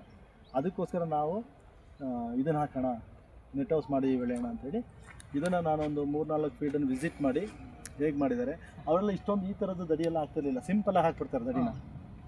ಯಾಕೆಂದರೆ ಈ ಗಾಳಿ, ಸುಂಟ್ರ ಗಾಳಿ ಬಂದಾಗ ಎತ್ತಾಕ ಚಾನ್ಸ್ ಇರುತ್ತೆ. ಅದಕ್ಕೋಸ್ಕರ ಸ್ವಲ್ಪ ಬಿಗಿ ಇರಲಿ ಅಂತೇಳಿ ಇದು ಈ ಪೋಲ್ ಇದೆಲ್ಲ ಬಿದ್ರದ್ದು, ಇದು ನಾನು ಎಚ್ ಕ್ರಾಸ್ ಅಂತೇಳಿ ಅಲ್ಲಿಂದ ತಂದಿದ್ದು. ಎಚ್ ಕ್ರಾಸ್ ಅವನು ಪಾಪ ಅದೇನೋ ಗೊತ್ತಿಲ್ಲ, ನನ್ನ ಇದಕ್ಕೇನೋ ಒಂದು ತುಂಬ ಚೆನ್ನಾಗಿ ನಾನು ಹೋಗಿ ಯಾವುದನ್ನು ಸೆಲೆಕ್ಟ್ ಮಾಡಲಿಲ್ಲ, ಹೋಗಿ ನೋಡ್ಬಿಟ್ಟು ನಾನು ಹೇಳಿ ಬಂದಿದ್ದೆ ಅಷ್ಟೇ.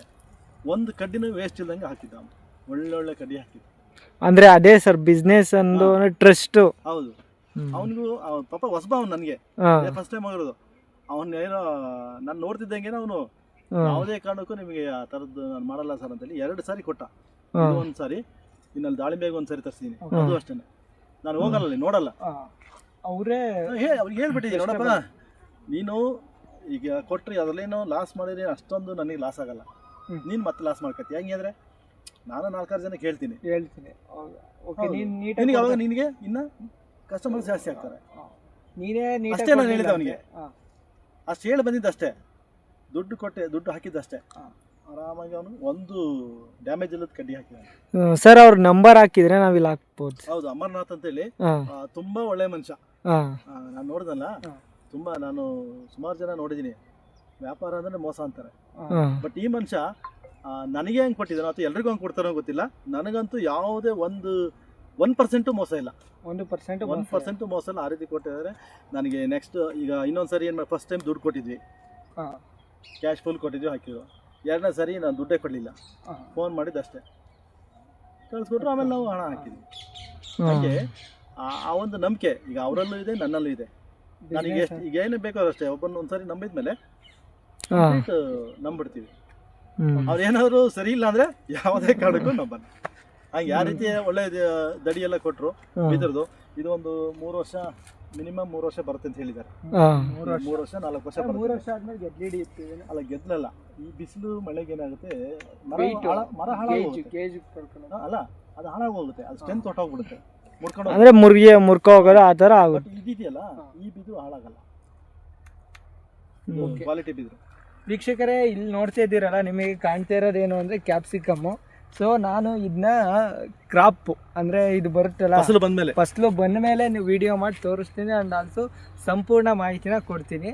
ಸೊ ಸರ್ರು ಏನೇನು ಬೆಳೆದಿದ್ದಾರೆ ಅಂದರೆ ತೆಂಗು, ದಾಳಿಂಬೆ ಆ್ಯಂಡು ಕ್ಯಾಪ್ಸಿಕಮ್ಮು, ಹೂವಿನ ಕೃಷಿ, ಇದೇ ರೀತಿ ಬೇರೆ ಬೇರೆ ರೀತಿಯ ಕೃಷಿಯನ್ನು ಮಾಡ್ತಿದ್ದಾರೆ. ಇವರ ಕುರಿತು ಇವರ ರಿಲೇಟೆಡ್ ವಿಡಿಯೋಗಳು ನಮ್ಮ ಯೂಟ್ಯೂಬ್ ಚಾನಲಲ್ಲಿ ಬರ್ತವೆ, ಒಂದು ಸೀರೀಸ್ ಆಗಿ ಬರ್ತವೆ. ಸಂಪೂರ್ಣ ಮಾಹಿತಿ ಅಂದರೆ ಜೆನ್ಯೂನ್ ಮಾಹಿತಿ ಕೊಡ್ತೀವಿ. ಈಗ ಬೇಕಾಬಿಟ್ಟು ಈಗ ಇಲ್ಲದವರ ಹೇಳಲ್ಲ, ಓಕೆನಾ? ಆ ಥರ ಇದು ಹೂವಿನ ಈ ವಿಡಿಯೋದಲ್ಲಿ ನಿಮಗೆ ಹೂವಿನ ಕೃಷಿ ಬಗ್ಗೆ ಸಂಪೂರ್ಣ ಮಾಹಿತಿ ದೊರೆಯುತ್ತೆ. Okay, thank you for watching till end. Thank you.